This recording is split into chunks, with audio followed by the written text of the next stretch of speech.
Hello, everyone. Welcome to Weekly Manga Recap. It's June 22nd, 2016.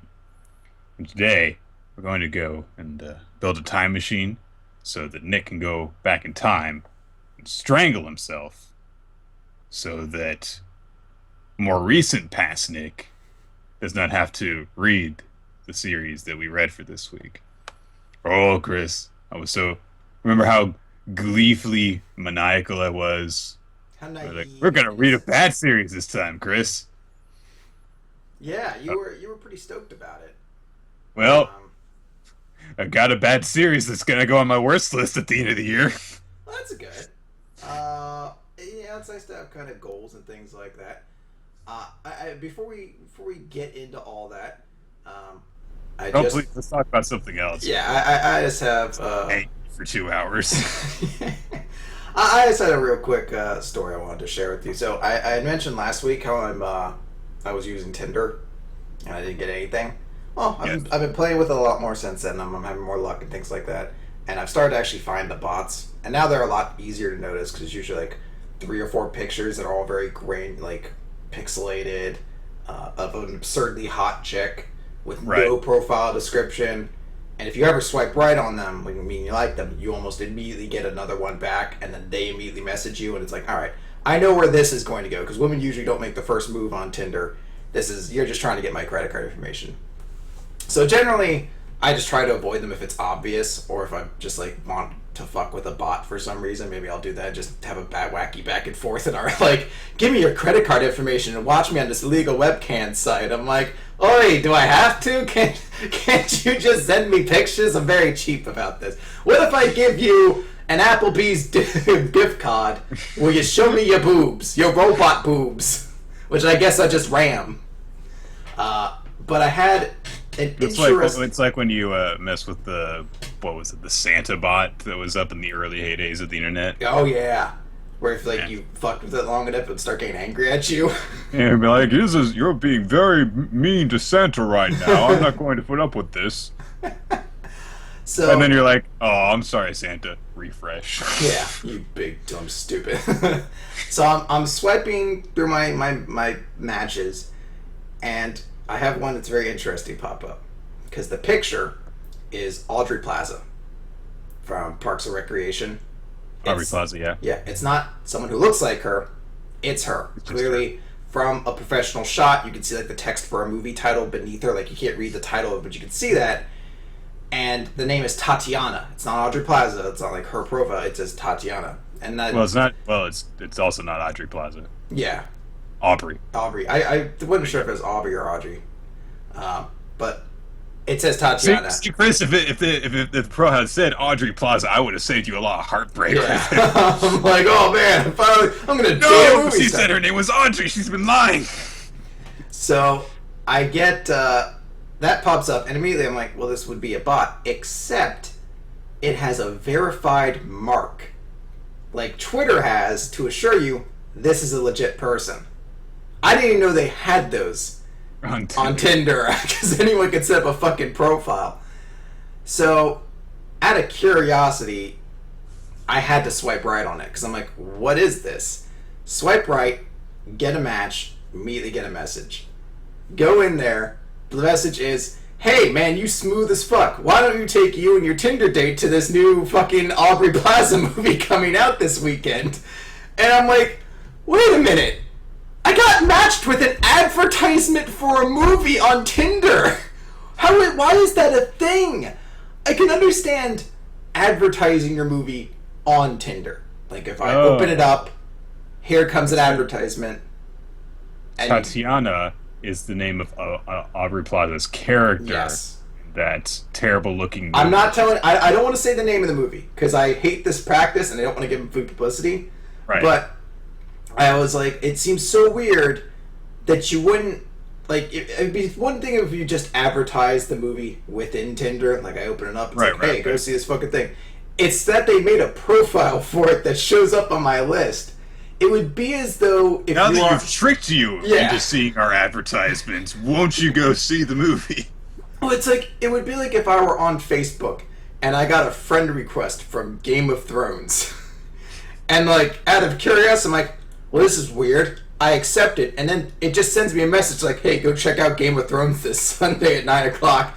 I'm like, well, what the fuck? If I want to do This is why you have pages for people to like. Why are you trying to say that I'm friends with the show now? Yeah, I could not understand why they'd actually make it a profile within the whole thing.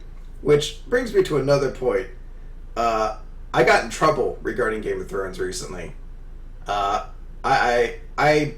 There's an episode this past week. It's the penultimate episode of the season. Usually those are the biggest ones. Someone died within the episodes. The next morning, I talked about it a little bit on Twitter, and I mentioned one of the characters that died by name, and I'd forgotten that Europe gets those episodes later than us. So I got a tweet from Benzai, who was furious that What did you tell me? that I had spoiled something that happened in the show. And, look, I'm not going to make defenses. It was a poor thing on my part. I shouldn't have mentioned the character by name. I didn't, thankfully I left how he died, things of that nature, very ambiguous. And I was mostly just talking about... died. Yeah, well, it's to be fair, it was a character I think everybody expected to die. It wasn't like, holy shit, this came out of nowhere. It was like, one of these two characters is going to have to die in the episode, and one of them's the main character, and the other one is a horrifying villain who has outlived his place in this world for a lot longer than anyone would have thought anyway. But I apologize. I'm like, oh man, I'm really, really sorry about that. I completely apologize. My mistake. But he came back with like another tweet that was just like, I'm fucking furious, man. I don't spoil Marvel movies for you. God fucking damn it. And I was like, all right, now my patience is gone. I was like, I didn't like engage back with him, but I was definitely to the point of like, fuck you, you French dickhead. So I hereby proclaim that anytime we do a Benzai impersonation from now on, it no longer is just about eating bean burritos and getting diarrhea and tripping. He also has to bitch about really obvious spoilers. But like, I haven't seen Harry Potter! How can you tell me that Snape dies? What do you mean the pretty character dies and lay in the water? Oh, what the fuck, man? I make myself forget that movie every time I see it so I can be wowed by it every time, even the 50th when I orgasm to it. I put myself in that chair from Eternal Sunshine, and then I go watch the movie again, and I leave the theater like, oh my god, that was the greatest movie I've ever seen in my life. Wait, what do you mean the guy in Eternal Sunshine has used it multiple times? So how dare you tell me that? I still love Benzai. I am still sorry about it. But it was a moment where I was just like, you fucking Frenchy motherfucker, eat shit. I don't care anymore. My Catholic guilt can only go so far.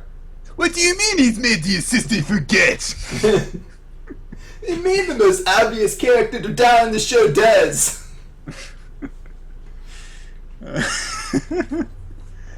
Oh boy. Alright. And I also like that he put that he doesn't spoil Marvel movies, and I was like, I wouldn't know if you did. 98% of your fucking tweets are in French. You just go, blah, blah, blah, blah, Captain America, blah, blah, blah, and you'd be like, oh, I guess Captain America did something in the movie Captain America shows up in. Yeah, so I think next time I want to tweet about Game of Thrones, I guess I'll learn like translate.google.com and put in French. Really? Oh no, I was gonna say like, I'll learn like fucking Swahili and just so I can tweet about fucking Game of Thrones and shit. But maybe that is what I should learn French just to tweet Game of Thrones spoilers to make it clearly directed at him. Oh boy. Okay, I'll let that say. Alright. Enough fun. Yeah. The series that we read for this one, we were specifically told it was going to be bad. I did not think it was going to make me as angry as I got reading it.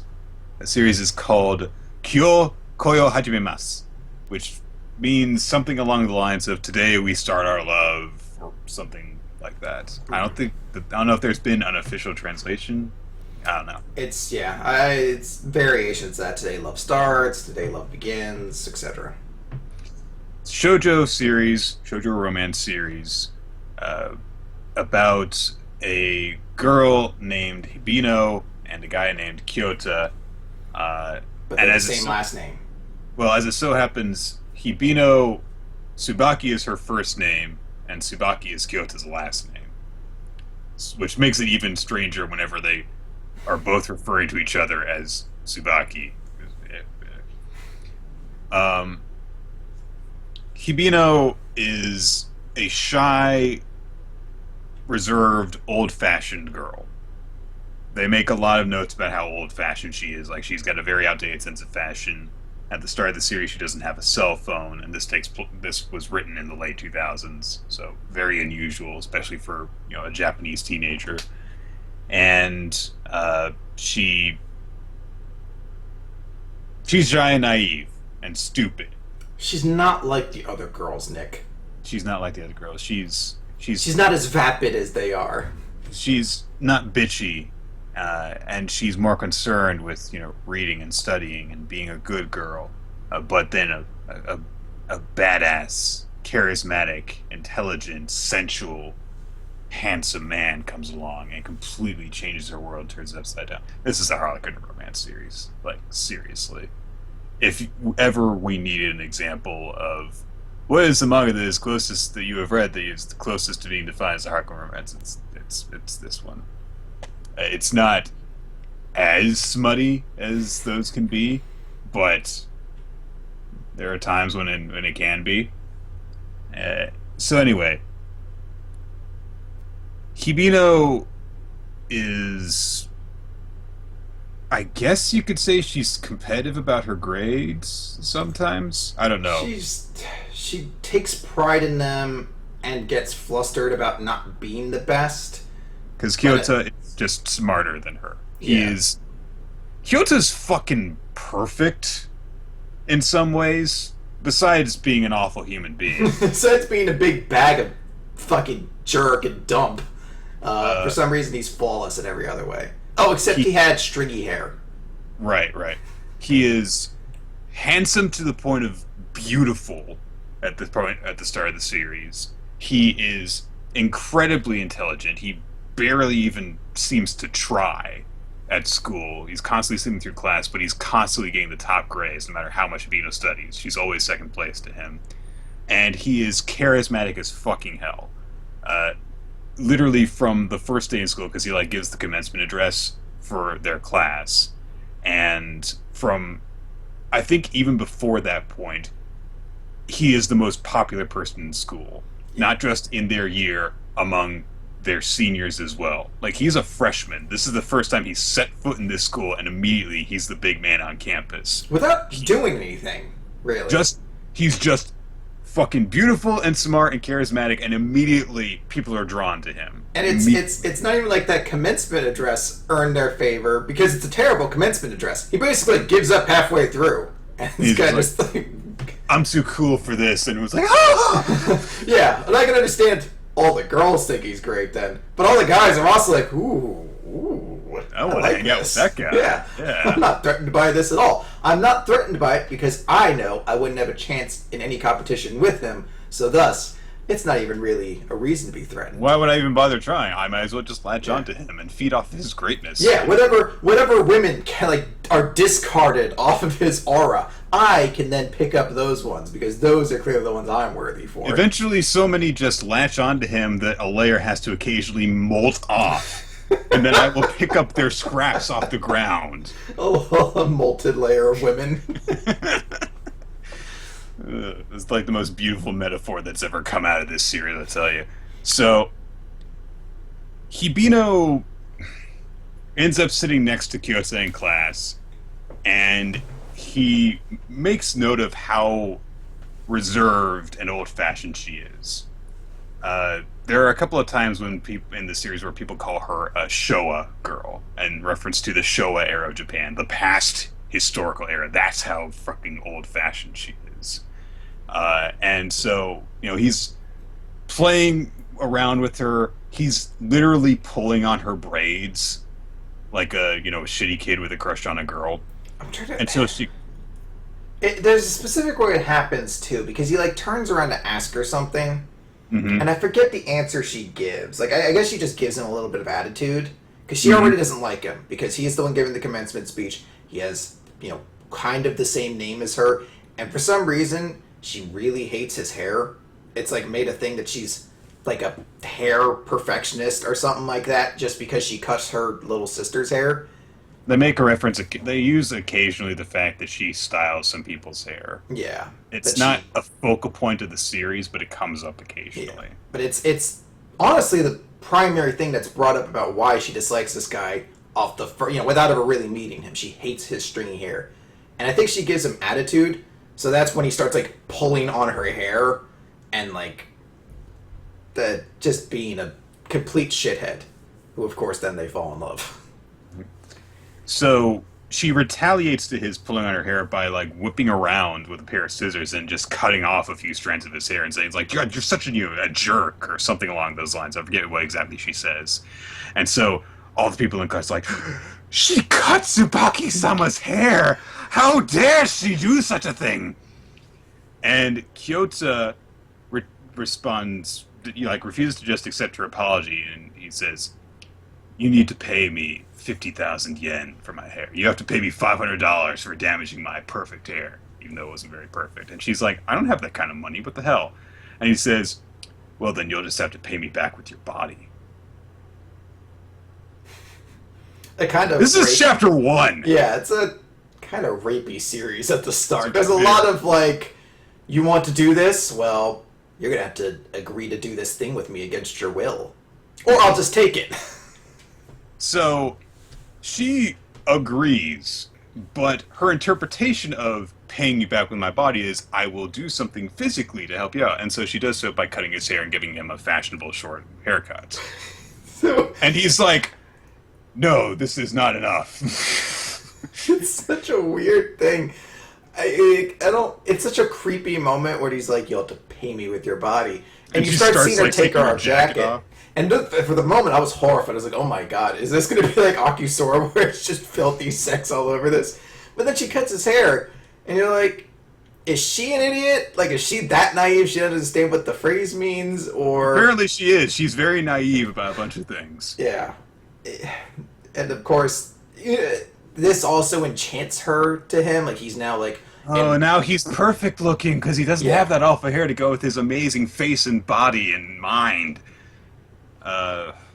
So he says, well, this is the first time that I've ever had a woman cut my hair. Apparently his stylist was a guy, I guess, for his entire life.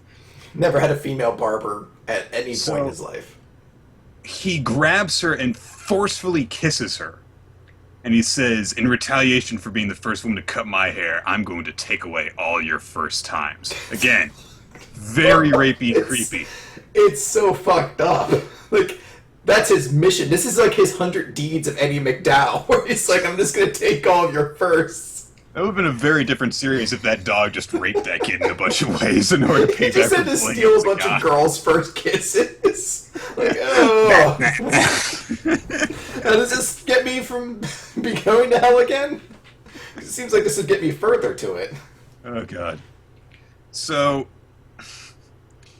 he does this. And oh my god. It's so weird. So from that point on, in order to He steals some of her get clothes, too. Like, he steals her ribbon in that moment. He kisses her, takes her ribbon, and then, like, basically holds it hostage so she'll have to interact with him more. Because Right. it's, like, school regulation to have one. Apparently, she only has one. she's apparently a stickler for rules, and so she's trying to get back from him, but she's leaning up against him in order to try and grab it. And their faces get close, and she gets embarrassed because of the way he kissed her before. And so when she acts embarrassed, all the girls around her are like, "Oh, what? Did you think he was going to kiss a loser like you? Come on!" And so everyone in the class hates her because she has disgraced the great and powerful and wonderful Kyoto Tsubaki. And so everyone hates her and wants to get back at her. So school representatives get chosen. And Hibino is volunteered by the rest of the class because everyone wants her to have to do their menial shit and have to do all their stuff. And so they're like, you do it. And then Tsubaki, Kyoto, decides to be the other school representative so that he can then be a lazy shit and force her to do all the work And he says, I won't help you until you agree to go on a date with me. Yeah, the first thing that kind of gets brought up as a school, like the school representative assignment, is to plan their festival, their upcoming school festival. And he says quite openly, like, I'm not going to do anything to help in this project until you agree to go on it. Until you agree to go on it. You had to state, I want to go on a date with you, and agree You with basically it. have to. Not only do you have to agree to go, you basically have to ask me to go on a date Yeah. with you. Like one step short of being like, you had to beg me to go on a date with you, sort of thing. And of course, like, it's not even directly intentional that I think they're trying to fuck with her. Her classmates are just pieces of shit who are like, oh, let's have everything at this school festival. Literally every event possible. And she's like, that's going to be crazy expensive. And they're like, we don't care. Fuck you. And so she comes to them and says, "Okay, I did all the calculations. I didn't even get to study last night. I didn't sleep well, but I figured out how much it's going to cost. So it's going to cost you all $300 each." And they're like, "What? How could they possibly? You did something wrong. We're not paying for this." And they just like all start storming out. She's like, I can't do anything." And then she's like, "Please, I'll go on a date with you." Yeah, because she's like, if everyone, the only options at that point are pay $300 a piece or don't do anything. And she's like, well, if the students don't participate, then we are going to get in trouble. But more importantly, I'm going to get in trouble for this because it's my responsibility to make this happen. So she's like under threat of being, you know, disciplined by the school. She's like, I agree to go on this date with you. And he fucking solves the problem like that. He just walks out and he's like, hey guys, let's just like fucking stopgap this shit together. You have like airsoft guns, you could do this. And the entire student body's like, fucking this is great, like teamwork, let's band together. And it's like, holy shit, this is so fucking... I'm fucking magical. He basically like walked into a room and he's like, problem solved, and then like fucking like tosses his hair really quickly or something like that. It's like, And oh, it's this was so much better when I had long hair to toss. Still, Yeah. God, fuck you, for cutting my hair. So she has agreed to go on a date with him. There's a really weird moment where, through the course of preparing for the school festival, Hibino starts to actually get along with some of the people in the class because she shows that she's handy for some stuff. She styles the girl's hair. She learns how to do a bunch of things, and she helps everyone out. And she becomes more accepted among the group. They stop being complete pieces of shit to her. And then at the end of it, there's a real bonding experience, and everyone's feeling really positive. And Hibino's like, Kyoto, thanks for helping out with everything. And he's like, I just wanted you to have to handle a lot of shit so that I could see you fall flat on your face. That's the only reason I did it. And so I'm not satisfied with with things going well. I wish they had gone poorly. So get ready for our date. That's when you're gonna have to make it up to me. it's What an asshole! it's like what was the name of the like first guy in Skip Beat? The one I feel like it was like Shoda or Shin or something like that. It's the one who's like a dick to her every time they interact, but you see how much he really cares about her. He's essentially like that Sure. character, but without the charming other side. Like he's just an asshole all the time to her, basically. Ren, by the way. Ren, that's it. Yeah, essentially he's Ren, just without any of the nice sides to it. Just a complete Imagine fuck. instead of Ren caring for her and pretending to hate her so that she would be pushed away, instead he actually does hate her, but then comes to love her, and we're just supposed to forget about what a dick he was. Yeah.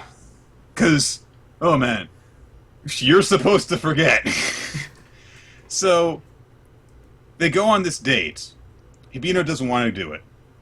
And she basically tries to make the most of it. She shows up in really comfortable clothing. She's just wearing jeans and a really cheesy t-shirt.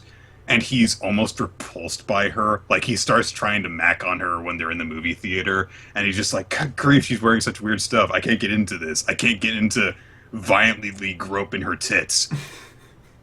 And they've gone to this documentary about pandas. Not pandas, polar bears. My mistake. Because that's a recurring thing. She really likes polar bears. It's I hilarious guess. straight. That's her thing. She has two interests in life, Nick: cutting hair and polar bears. Oh man, if a polar bear with long stringy hair came into her Oh, life. Well, she hated it first because she hates long stringy hair on But guys. then when she got it, she'd be like, "Oh, it's perfect now." She's like, now I know this polar bear has been trying to eat me, but I think deep down I'm really enchanted by him and he is by me.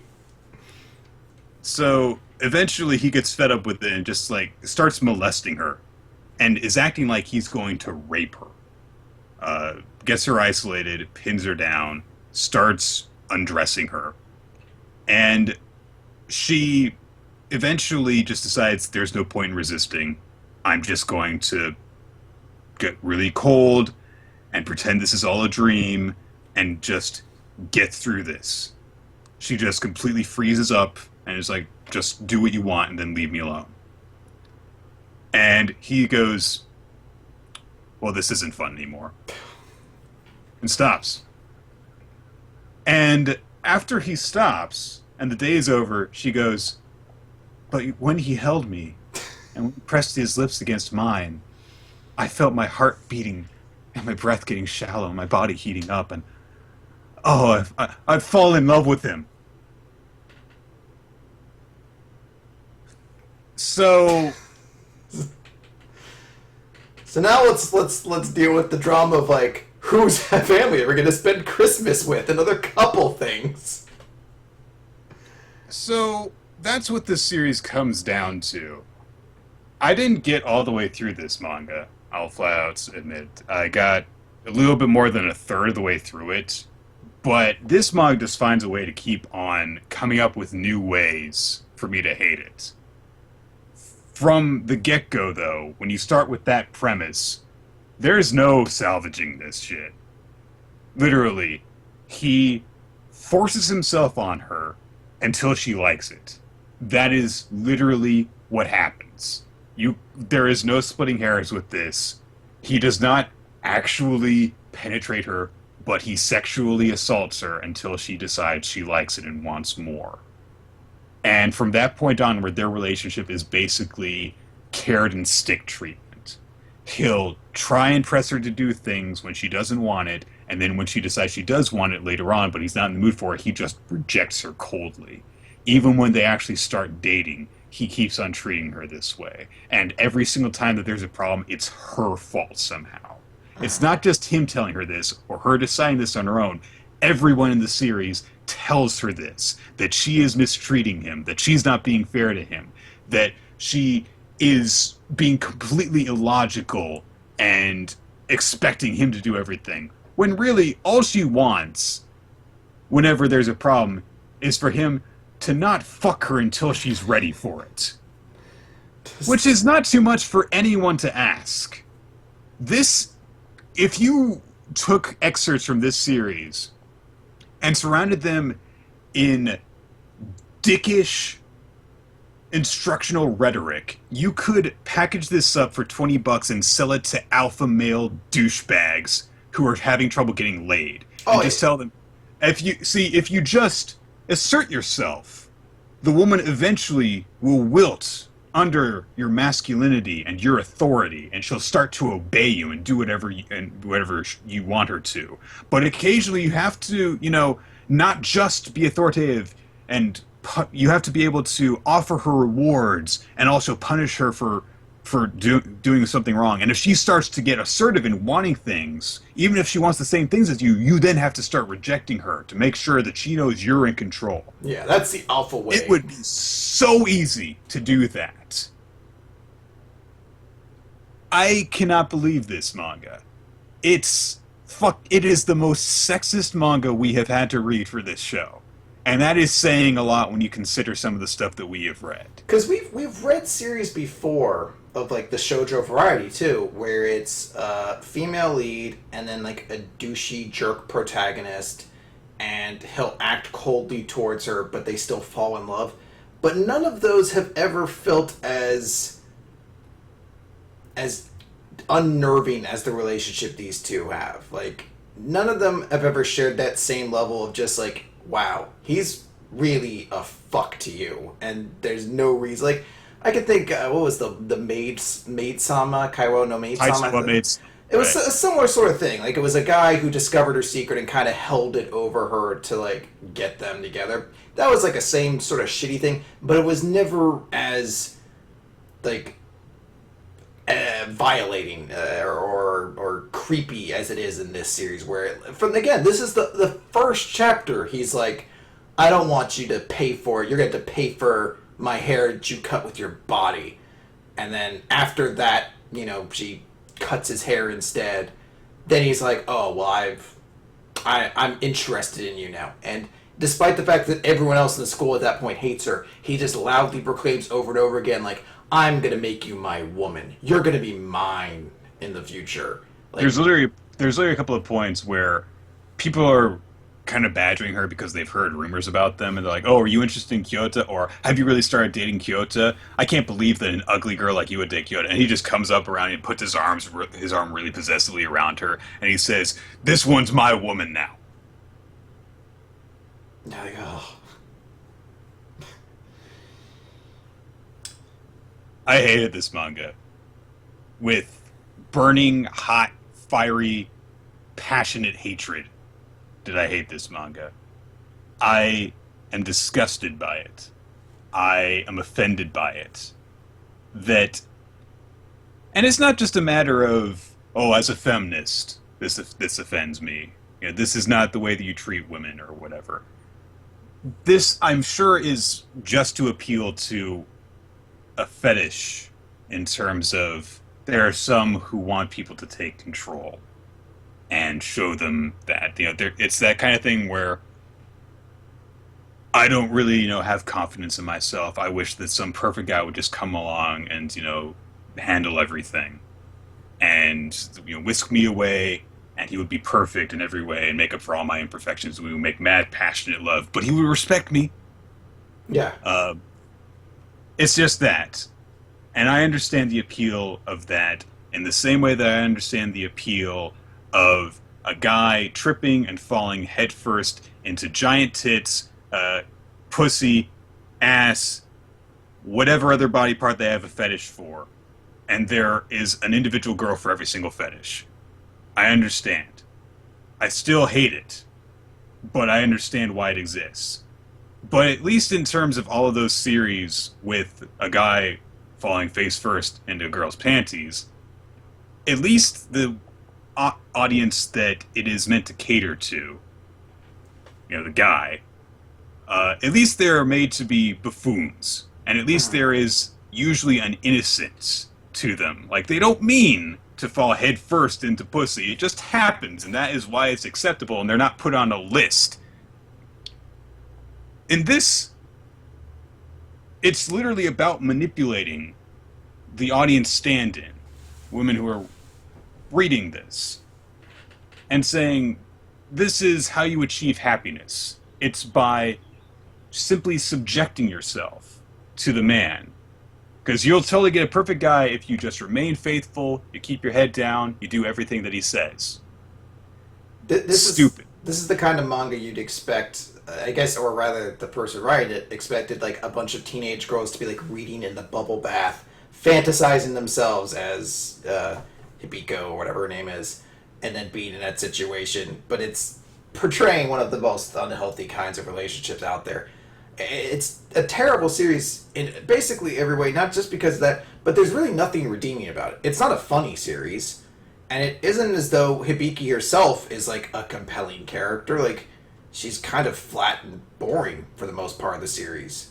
Like, as much as I want to feel bad for this character, because a lot of shit happens to her, it's really hard to sympathize with her.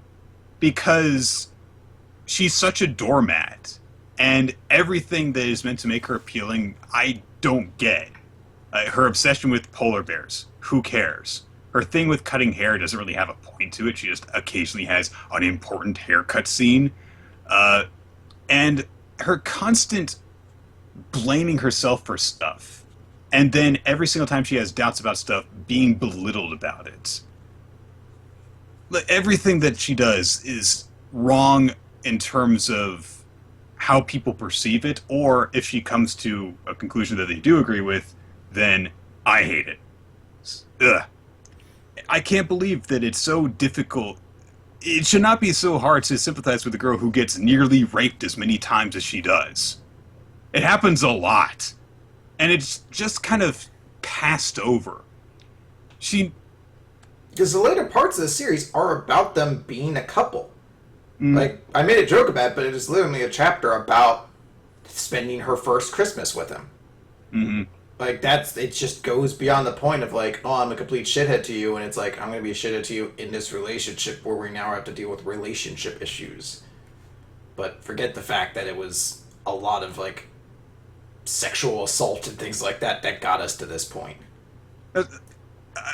I guess I'll try and like keep going through like here is how things escalate between them, because like I said, the series keeps finding there is not a single turn the series takes that I didn't immediately go what the fuck and then have to stop reading for a bit. That's why I got only a third of the way through the series because I could not go on an extensive streak of reading it, and there was never a point where I was like okay let me try reading it a bit more where 10 minutes later, I was not going, this is a piece of shit series. It kept on finding ways to surprise me. So, their first date is over. Now she's in love with him. She's got a little sister, Sakura, who comes to the school one day. She sees Kyoto, and he is perfect and wonderful and handsome. So, she gets a crush on him. Understandable. She doesn't know what the guy's really like. He hasn't treated her badly. Now, instead of Hibino getting protective of her sister because, Kyoto's a piece of shit and a rapist, she gets jealous of Sakura. Sakura is talking to her about how, like, oh, I'm going to try really hard and study so I can get into your high school. I'm setting my sights on Kyoto-san, and I'm gonna be his girlfriend. And instead of being like, no, I can't let that happen. He'll hurt her. She goes, oh no, they're going to end up together. No, I don't want that to happen. That's the most fucked up mentality.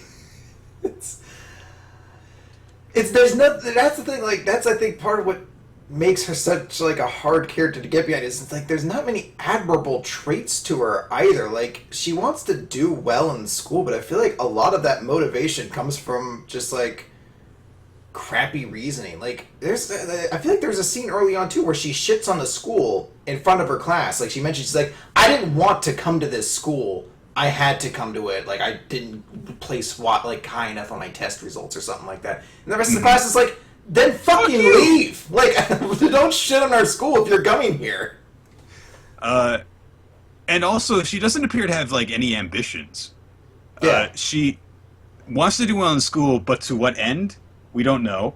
We know that Kyoto wants to study the universe. He wants to be an astronomer. And so he's really intelligent. She asked him at one point, well, why didn't you go to a better school in order to set your sights on doing this? And he said, well, I study in my downtime anyway. I'm just going to, it doesn't matter what school I go to. I'm going to make sure that I get there anyway. And so he's got that ambition. He's got that defining interest. They do a bunch of things that have to do with, let's go stargazing, or let's go to a planetarium, or let's set up this, what do you fucking call it, the light globe thing. Oh, I know what you mean. I can't think of the name for it. It's a globe that projects. You project stars through on it. It's a light. You put like a cover over it, and it'll right. give you a view of the universe. And so he at least has that going on. She doesn't say she wants to be a hairdresser at any point. Yeah, like that's the thing. For as much as fucking haircutting came up in like the first 3 chapters, you'd expect that to be a passion of hers, but she's like, nah, I just cut my sister's hair and some other people sometime. I've never even cut a guy's hair before, and that's half the reason why I cut your hair, because I kind of just wanted to do it. Mm-hmm. So, I don't really get a grasp on her. I don't. That's one of the reasons why she's just not likable. She seems like an incomplete character who only exists to pine for Kyoto. Yeah. So, Hibino eventually just confesses to Kyoto. She says, I've actually fallen in love with you. And he rejects her. And she blames herself for this. Because she immediately concludes, oh, I did it. It's because I did it in a moment where he teased me so little. I gave in too easily. I'm too easy. He just sees me as all these other women that he can play with, and so that's why, the things about me that he was interested in, I wasn't showing that, and that's why. So it's her fault that he rejected her. And then there's a brief sequence where her friend says, well, you just have to, look cuter. You have to work hard and you have to look cute. So she gets a part-time job and there's a montage and she ends up trying out all these different fashion and stuff. Being a girl is hard, Chris. It's hard to make yourself look good for your man. You have to work really hard in order to afford the clothes, in order to stay fit so you can fit in a size 0. That's what I demand. When Tatiana hit me up on Tinder, I was like, you better be dressed up! Aubrey Plaza fucking advertisement. See, Kyoto has a part-time job just because, but Hibino has a part-time job so she can look good for Kyoto. Icing on the cake of this shit series. But anyway. So it's explained eventually why Kyoto hates women. His mom cheated on his dad. A nurse in elementary school that he looked up to as a motherly figure cheated on her husband. Therefore, all women are skanks. And you can't trust them, so you have to keep control of them. This series... Women are to be played with and then dumped. And that's all they're good for. This Two women! This is... When he was 6! Our Red Pill's favorite manga, because it subscribes completely to that mentality. It's a bad series. I don't think we need to go too much more in depth of every little fucked up thing this series does. I think we could just kind of establish firmly that this is a series. Well, there is one more point that I want to bring up. Okay. These girls are jealous of her because she's dating Kyoto. So they get some college guys to kidnap her and scare her. I don't understand why so many series do this too. Like the kidnap. What was the Boys to Flowers? Did that same thing too? Yeah. So they kidnap her and they're gonna rape her and they're going too far and the girls feel bad about it. Her friend ends up coming and saving her. She plays like a police siren on her phone, which I guess sounds just like real police sirens. And they get scared off. So she's rescued. The story arc immediately following this is how Hibino is too conservative about sex. After she was just nearly raped. It's like... For reals. Not playing with you to get a response out of you, almost rape like Kyoto does, but literally, we're taking pictures of you and we're going to fuck you in this bath. Had someone not come by with a fucking police siren, it would have gone the worst possible way. And despite the fact that all it takes for fucking... other dude, Kano? I keep forgetting how to pronounce his name. The douchebag. It only took 2 poor examples of women in his past for him to completely judge all women on the same spectrum. Apparently, Hibano can't have that same attitude towards being sexually assaulted. Because she wants to wait until marriage, until she has sex. She's an old-fashioned person, And so... But she gets paranoid that Kyoto is not going to remain faithful to her. And he acts really disappointed the first time that they're really messing around. And she's like, no, I want to wait. And eventually, she gets so worked up over this that she gets herself really prepared and really worked up. And the next time that they're alone in a room together, she strips down to her underwear. And she just lies in the bed. And she's shivering and petrified. Because of what she's going to do. And he leans over her. And he ruffles her hair and he's like, oh, you're so cute. It's turned into a joke that she's overreacted about this when she was nearly raped for the 4th time in this series. And then all of a sudden, oh, well, she's really prickly about marriage. And everyone around her is telling her that she's being too cold to Kyoto. Her sister chews her out over this. Chews her out and says, you're being really unfair to Kyoto. Why don't you think of Kyoto-san's feelings that you're acting this way? And guilt trips her over it. She was nearly raped! Of course she has weird feelings about sex. Somewhere out there, there's an alternate universe where this series isn't a manga. In the same sense, it's like an alternate universe then within a series, like a horror series, where there's some poor woman trapped in this universe with this sexual deviant that she's forced to be in a relationship with, and no matter how many bad things happen to her, the rest of the world in like some Twilight Zone series fucking horrifying twist are judging her for it. So every possible mistake that's his fault gets blamed on her. Like, I've never seen a world come to the defense of such a shitty person before.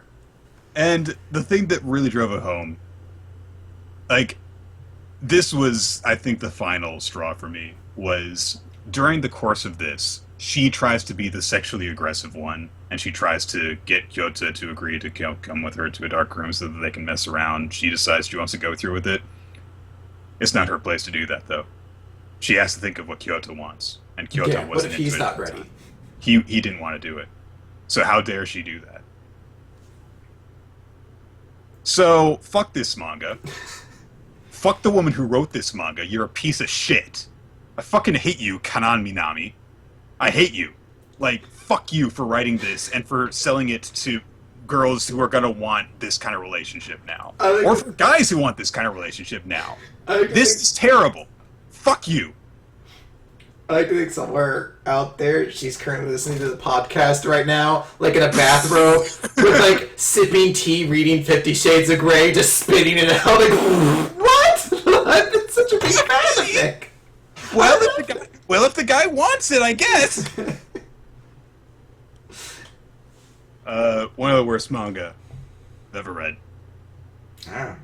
It's not good. I legitimately can't think of a single reason to recommend this series. Even in like I want to read it because it's so bad, like I really don't think you want to.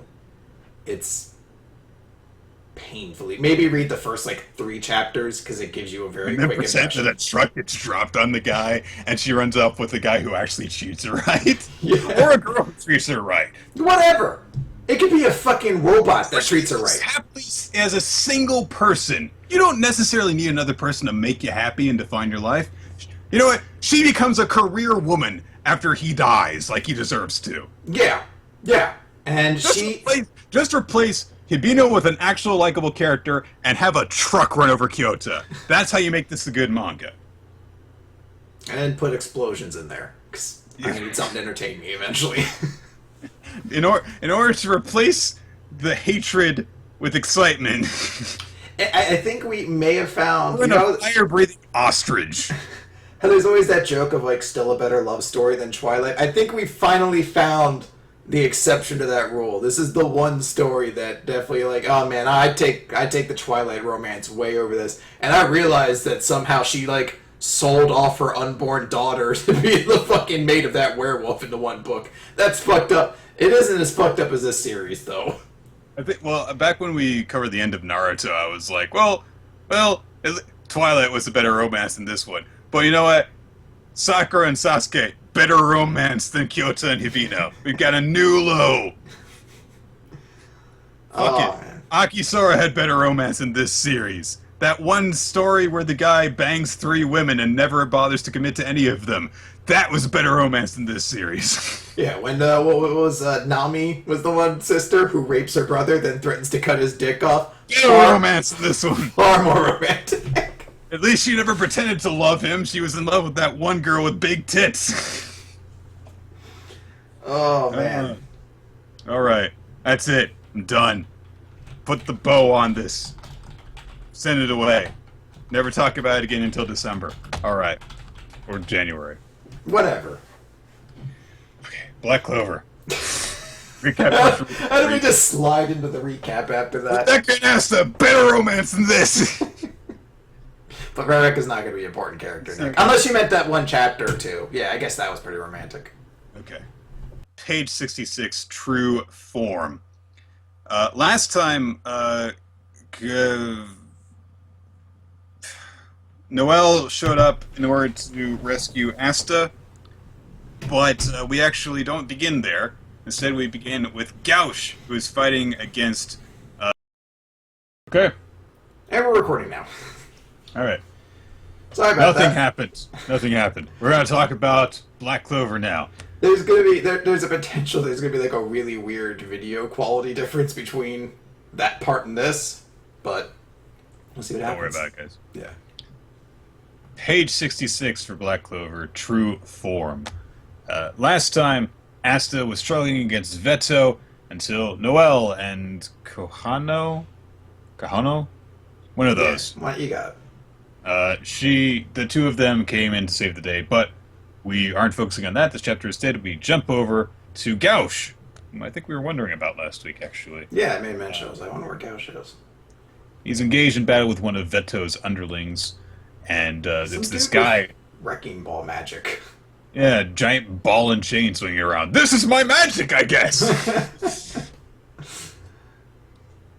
I'm getting the feeling like Black Clover characters are just like different kind of playable characters in a video game. So the guy doesn't get new spells, he just gets new ways to swing a wrecking ball around. Occasionally he gets multiples that he can use for a limited time or something. Well, I like what the magic system seems to be in that world. Like, originally it's set up like everything's kind of based off of one of the elements, and then you got like these weird outside ones that kind of felt like a combination of them or something like that. Clearly now it's just like, fucking whatever. Like, there's dance magic, wrecking ball magic. I don't know where beast magic falls on this. Fuck it. Just every kind of thing, whatever. Well, presumably it's some sort of like metal magic, I guess. I guess weapon. I don't know. It's hard not to ever think about this series' magic system and not think about the same thing existed in Zatchbell, where like it was kind of established that like defensive magic was a thing, like its own specialized thing, and weapon magic was the same way. Hmm. Well, so Gauche is getting pushed into a corner, and he even notes at one point, "Oh no, the Eye of the Midnight Sun guy. He actually took out my real double, so this is really hard." So he's sent flying onto his back, and all of a sudden Gauche starts going, "Ah, help me!" I was like, no, my favorite character in the series is screaming, crying, like a little wimp all of a sudden. begging. So the guy goes in for the kill, but suddenly Gauche appears, and his eye is glistening with power, and he blasts him with a huge ray. And so, of course, Wrecking Ball guy is like, "Wait a minute, but I took out the real double. Why are there two of them?" And the Gauche who was on the ground stands up and goes, "I'm actually gray. I use my transformation magic to turn into Gauche." Hey, Like he literally does that. I, for one, happen to like this moment because, yeah, I don't know why it just evolves into like. It's like the fucking dude from Police Academy's over to the side. But I do like that Gauche has a cool scene there.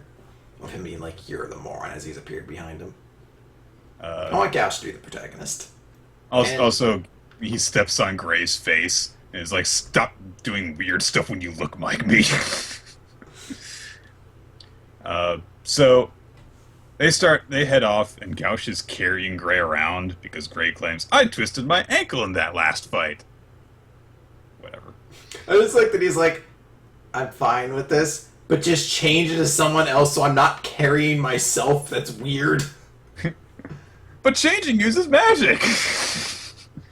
So they come across Charmy, who's still unconscious on the ground, after having been charmed by the sawing magic.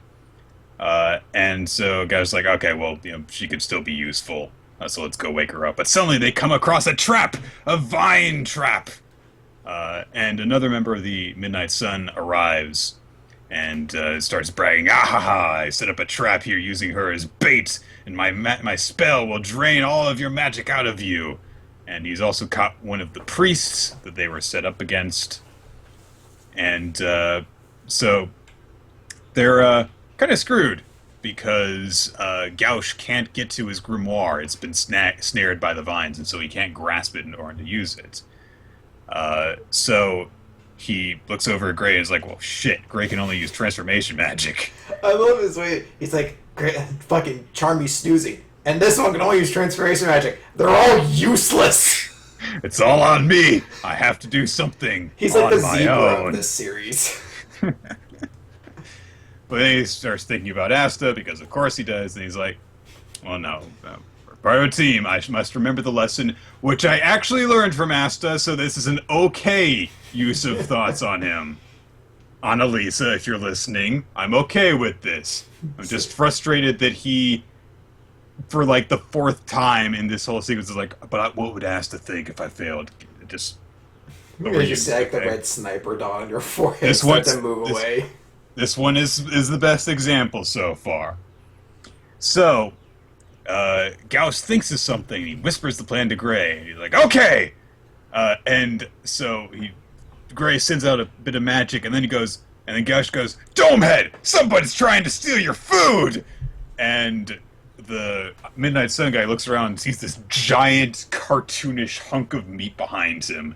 The kind that's just like a wishbone with giant roll of meat surrounding it. Yeah, like this is what you pick up a gauntlet to fully heal yourself, sort of thing. Right. And so he's like, "What the fuck is that?" And suddenly Charmy is awake and her face is covered in shadow, just like, "Get away from that food!" And she uses her cotton magic to create a giant barbarian ram, like sheep ram. And it punches the Midnight Sun guy a bunch of times and knocks him out. And then she immediately runs towards the hunk of meat, bites into it as it transforms into a giant rock, and she goes, "This is not meat!" Which I did think was pretty funny.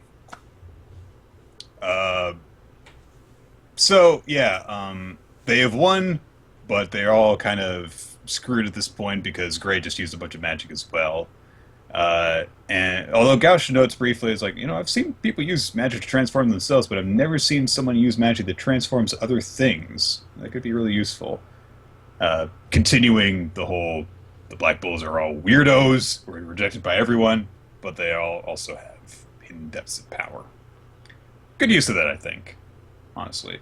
Because it wasn't just like, "And now I've learned my lesson, I'm getting really determined, so I'll use my super attack to blow away the enemy."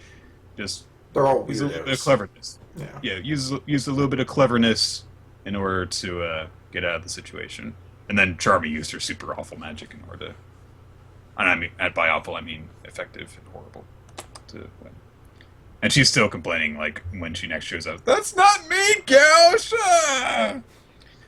But Gray has overloaded on using magic, so Gray's own transformation is coming undone. And poof of smoke, Gray is a shy girl.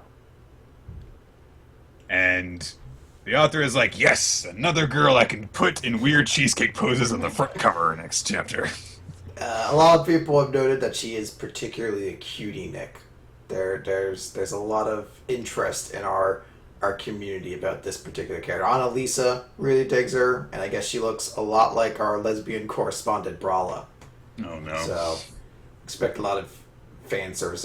Although I'd like to note, at least as of now, for any character who looks of age, the most practical female outfit in this series. I want her to be the main female character. It makes sense. Because she has pants. Well, from what I can tell, she has pants. Yeah, she has. No, it's a full shot. She has full pants. Or at the very least, a long skirt. Yeah. But it makes sense. She's very shy. Of course, she's not going to be like wear a stringy bikini top. I mean, Noelle's supposed to be kind of shy too, and she's like, "Where are my pants?" I'm so shy about my appearance.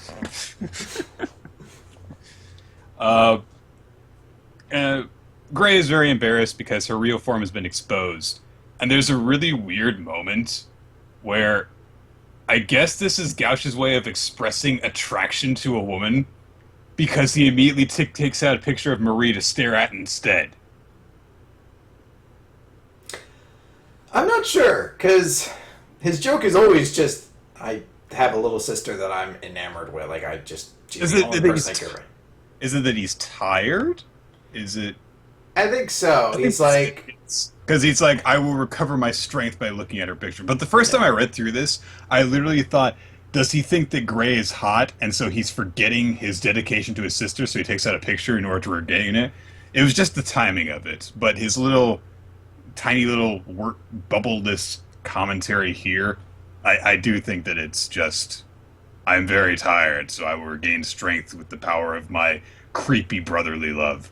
I think he just doesn't care. I think he just doesn't care who she is. I like to think in an alternate world this series would essentially be Gauche and he's just being led around a bunch of like he's the babysitter for an annoying bunch like Black Bull babies essentially. Like he's the nanny who's just like, I hate all of you. The only one I like is my little sister and the rest of you are annoying me so much. That's the end of the chapter, basically. Just their very different reactions to Gray because Charmy is freaking out over it. He's like, "Oh wow, you're a cute young lady, huh?" And Gauche just like, "I don't care." Well, there's a joke too that's kind of weird because she's like, "You're a pretty young, cute lady, aren't you? How old are you?" She's like, "I'm 24." And Charmy's like, "You're older than me." And I'm like, "Are you trying to say 24 is ancient?" I mean, I guess in Shonen Jump terms, that is like, what the this old woman over here. But I'm like, well, I'm 27. Are you? Would you guys look at me? You're like, get this dinosaur out of here. Go hang out with Yami. He's the only one who can relate to your old ass sayings. He's like, oh, I'm only 25. I'm like, oh god. It's like when I had to come to grips with the fact that everyone in the NFL would be past their prime now if they were my age. Right. Like if I were a 27-year-old running back, they'd be like, you over the hill motherfucker. Like, oh. Oh, those running backs who graduated the same age as me are ready to retire. Yeah, the wide receiver who was drafted, Hakeem Nicks, I always liked him because he was born the same year as me. He's already basically out of the league at this point. I'm like, oh. Who am I supposed to relate to? Quarterbacks who haven't quite hit their career peak yet? Yeah. I do like the twist. They're too old to be considered young guns, but they're too young to have actually fully matured as quarterbacks and leaders yet. I like the twist though about Gray because I think there's a lot of different directions you can go. I feel like this one is very much the sense of what we kind of get from this sort of series. Like it makes sense in this sort of series context, but I guess it's also kind of nice in a way that it didn't go one of the other routes. I guess I enjoy this. I could find this funny, and it's a Black Bull character you can kind of look at and be like, oh, okay, like, I could see why she's into Black Bulls. I can see, She can't function normally. And I think it's also transformed. It's also kind of funny. You don't often get, like, the butt monkey girl characters, but I just like that whenever she's transforming, almost everyone hates her. Like, everyone's like, stop looking like me! Stop being weird. I kind of went back and forth, honestly, on my feelings for this. Not in terms of Gray's a girl, but in terms of she's a very, very shy, easily embarrassed girl. Because it was kind of weird to have this mischievous, mysterious character suddenly be like, don't look at me. When I think about it, well, you can play around. It's now a multifaceted character. You can have someone who, when they're in their comfort zone, they're very comfortable with mimicking people and playing around and messing around with them. But if they're taken out of it, then they really lose their effectiveness. Yeah, she's someone who isn't comfortable in her own skin, but when she's someone else, she can be very extrovert and love annoying people and having fun. Mm-hmm. And there's room for character development also, of course, with her. So. Yes. So it took me a little bit of thinking to get out, but now I'm on board with it. I like this chapter a lot when you get right down to it, because it's a chapter that's because of how little it involves Asta. Yeah, I was gonna say outside of a flashback, Asta's not in this chapter. Now he's still on the front page, along with of course. But it's just that case of like, I think this series is a lot more enjoyable when we get to have time away from Asta. And all three of the heroic characters get their chance to shine in different ways. Gauche comes up with a clever plan. Gray helps to execute it and shows that she can do some interesting stuff. And Charmy continues to be Charizard, basically. So yeah, good chapter She's overall. Charmizard, if you will. Now I'm just thinking of that annoying fucking bee character for the Sonic games too. The bee? Yeah, Charmy the bee. Yeah. I remember playing Sonic Heroes and that was the worst part of playing. Vector the crocodile and the other two. Espio the chameleon. I was like, this is the weirdest Sonic XP of this whole game, where you're just like, oh, he's a chameleon who runs super fast for some reason. And their missions were always annoying and shitty, but their theme song was pretty cool. Team Chaotix, I think. Yeah, Team Chaotix. They're detectives. You are on your side. The Sonic games with their weird but awesome sense of music. Anyhow, let's move on to Bleach. Chapter 678, The Future Black. AKA, did you really think it was going to be that easy, Ichigo? You piece of shit. It's now, though, an actual new mechanic in the series about, oh, you thought this. Well, it's been that way since we were in, like, chapter 300 something. You know, deep in the fight with Aizen. Oh, you thought that Yami was the Espada Diez. Well, he's really Espada Cero. Well, that no, what I mean now is that You thought you could take you take the Hogyoku away from Aizen, and that would stop him. But now Yuba's power is to just actively do that. Like, oh, you thought that worked, but I just changed the future, so it doesn't. Fuck you. So basically, he's basically got the Hogyoku, doesn't he? I mean, I don't... Just he has full control of it. Well, the Hogyoku... The Hogyoku could change reality based on the owner's wishes, what the owners desired to happen. Would that then ultimately also say they can change the future? Well, yeah. I mean... I don't know if time control is part of... I don't know how they define a lot of those sorts of powers. Yeah. So... Yeah, the explanation that he gave last time in terms of I can oversee the entire future, so your attempts to change it are fruitless. I can see every path you can possibly take. It now just becomes, well, all of those grains of sand I was talking about, basically I can just grab them in my hands and shake them around and spit on them and put them back however I fucking want to. That's the point of the chapter, because basically if you're reading this, what you should be doing is you should get, number one, the theme from Bleach that plays whenever Ichigo does his big power-up, his big heroic moment, and when he's going through, I know all about despair, and I've endured despair so many times, and I've overcome it time and again. He's slamming his swords together, and he's unleashing his Bankai, and he says, Tensa Zangetsu, and he's got the sword out. When you click to the next page, when the sword is cut in half, put a record scratch effect. And then the failure music from The Price is Right. It's infinitely amusing that he releases his new, like, this is my Bankai! My two swords, Hollow and Quincy and Shinigami powers, all unified. Shrink. Oh, fuck. And just kind of goes,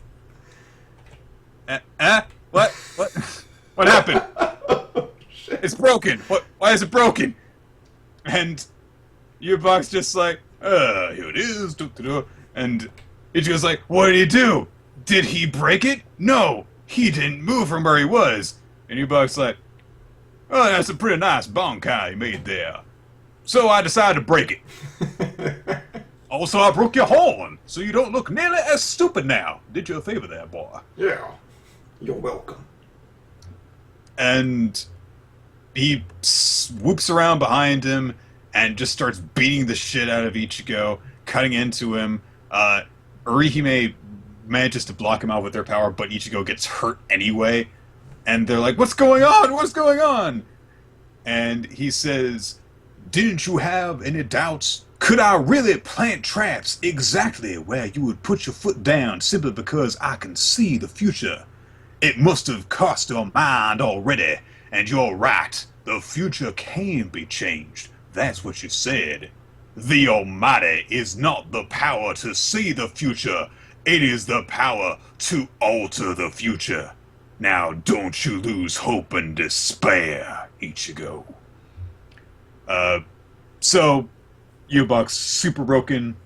Whatever, he's the final boss. I'll buy it. Yeah, it's not an issue to me because, as you said, this is meant to essentially be the end of the series, so fuck it. You usually give these kinds of characters the most broken ability you can.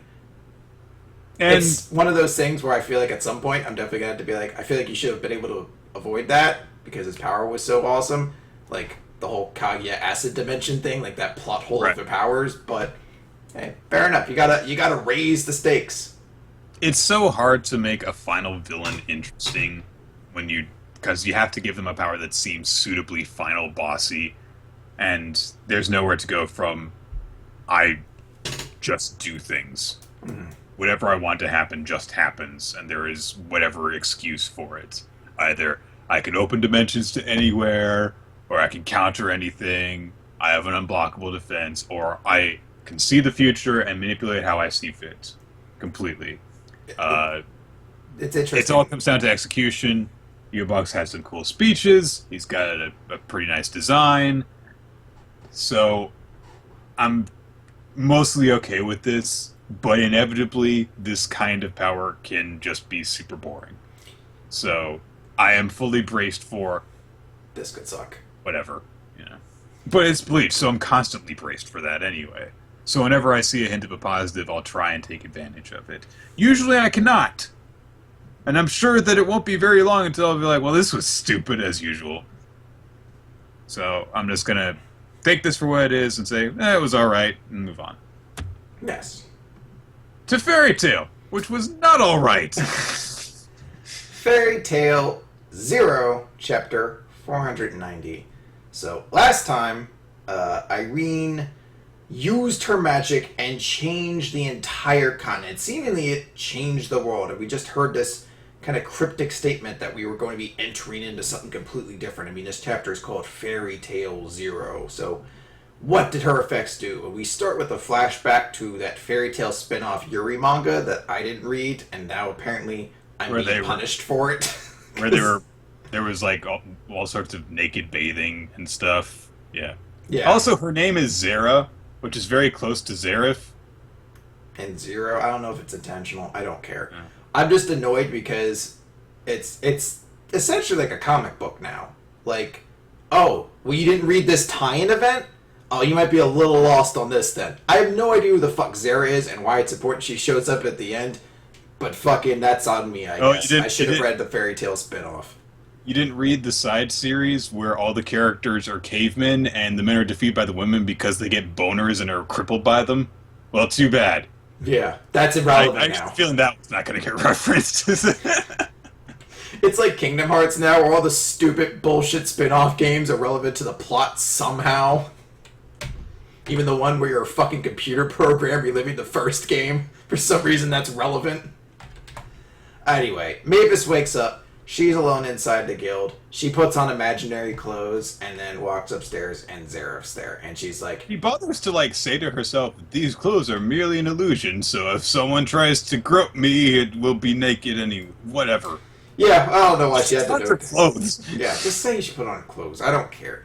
Anyway, she goes upstairs, and Zareth's up there, and she's like, why are you here? And he's like, I don't know myself. But he doesn't like the cool coffee, like he's relaxing, like, oh no, it wasn't me. To be honest, I don't even know what situation we're in. It's clueless to me. That's the scene. Like, they cut away, and we kind of just cut over to a bunch of the various members. of I actually Fairy like the Tail. bit where Mavis basically says, what are you doing here? And Zara says, well, what are you doing alive? Yeah. We got a bunch to different members of Fairy Tail kind of reacting to the fact that they're now all in different places and some of them are split up for one another. There's some fan service jokes or some, And Lucy finally reacts the way that I've been expecting her to for hundreds of chapters, which is just, hey, would you mind Whatever. would you mind stop squeezing my boobs? Like, you can do that anytime. I mean, whatever. Yeah, she's just like, whatever. Like, this happens once a week. I have things to do. I've got a schedule to keep. The one I guess I kind of note is it does look like Elfman gets separated from the group he was with. At least I don't see him in any of the panels. You specifically see Mara Jane and Lasana, Mhm. but I don't see Elfman anywhere. It might just be he's not important enough to show. Very Aw. realistic possibility, but I don't know. But Maybe- Lisana's wearing a fur bikini, so she's got to be there. Yeah. The only reason I note that is because specifically the whole reason this is happening is Irene completely reshaped the battlefield specifically to move people in particular areas she wanted. Namely, she put Zareth and Mavis right next to each other so he can get Fairy Heart, and she moved Actologia as fucking far away from everything as she could. So But- maybe... I like this in some aspects, because it makes sense. It's a very smart idea. Acknowledge is the most dangerous thing. We're going to put him away, and the goal is for Zeref to capture Fairy Heart. They're together. It's like, well, I can't use this ability to capture any of the pieces on the board, but I can rearrange them all however I see fit. Boom, checkmate.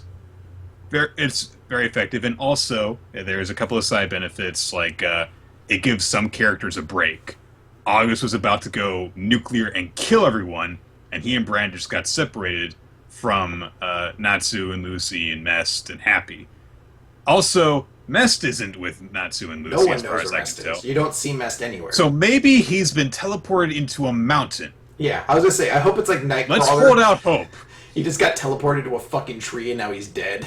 He was teleported into the acid dimension. It is also worth noting that we do see Brandish in August, and I guess August has calmed down now. Like, I guess she had the chance to explain to him what happened, and she notes it's kind of weird. She's healed him by decreasing the size of his wound, which I'm like, at first, like, oh, that's like a pretty creative use of her power. And I'm like, how does that work? Like, does she just grow skin around it, like organs and shit? I will decrease this. I will shrink this absence of substance. Yeah. But I do think it's clever for that, and they just kind of know. By the way, Mest is dead and never coming back. Thank God. It just notes that August has calmed down, and he makes mention that this is something nobody's seen from Irene before. Like, nobody's really seen her do it in this sense, and she's completely changed everything. So, yeah. Then we get a little bit of Mavis and Zeref talking again. Talking about how they shrunk the landscape. Fiora is apparently only a 20th the size it used to be, for some reason. Put that so Fairy Tail members are more likely to encounter the army. There's only still, like, what, 2 people beyond? Is there any Sprig and 12 left beyond the 2? I mean, there's her 2 lieutenants. Yeah, there is. I think there is. I feel like there's one other member. There is one other guy. I can't remember who it is. Hang on, I'm going to keep going. I'll look it up. Yeah, it's August, Irene, her 2 followers, which aren't members of Sprig and 12, and I think there was like a 4th one beyond Bradman that was still out there somewhere. And I guess there's also technically what's-his-name's lieutenant. Zeref has like a lieutenant we see around him a lot. I don't know. Maybe that's what they're leaning into. But regardless, Zeref's like, and Fairy Heart is right here before me. And then Irene is fucking like, that was my first time using the magic. And then her crotch starts talking and is like, at the very least, His Majesty is in the guild and Akalaji is probably somewhere far out over the ocean. And then her thighs laugh. Ignal? Invel. That's right. The Winter General. Okay. Right. Is this going to be like...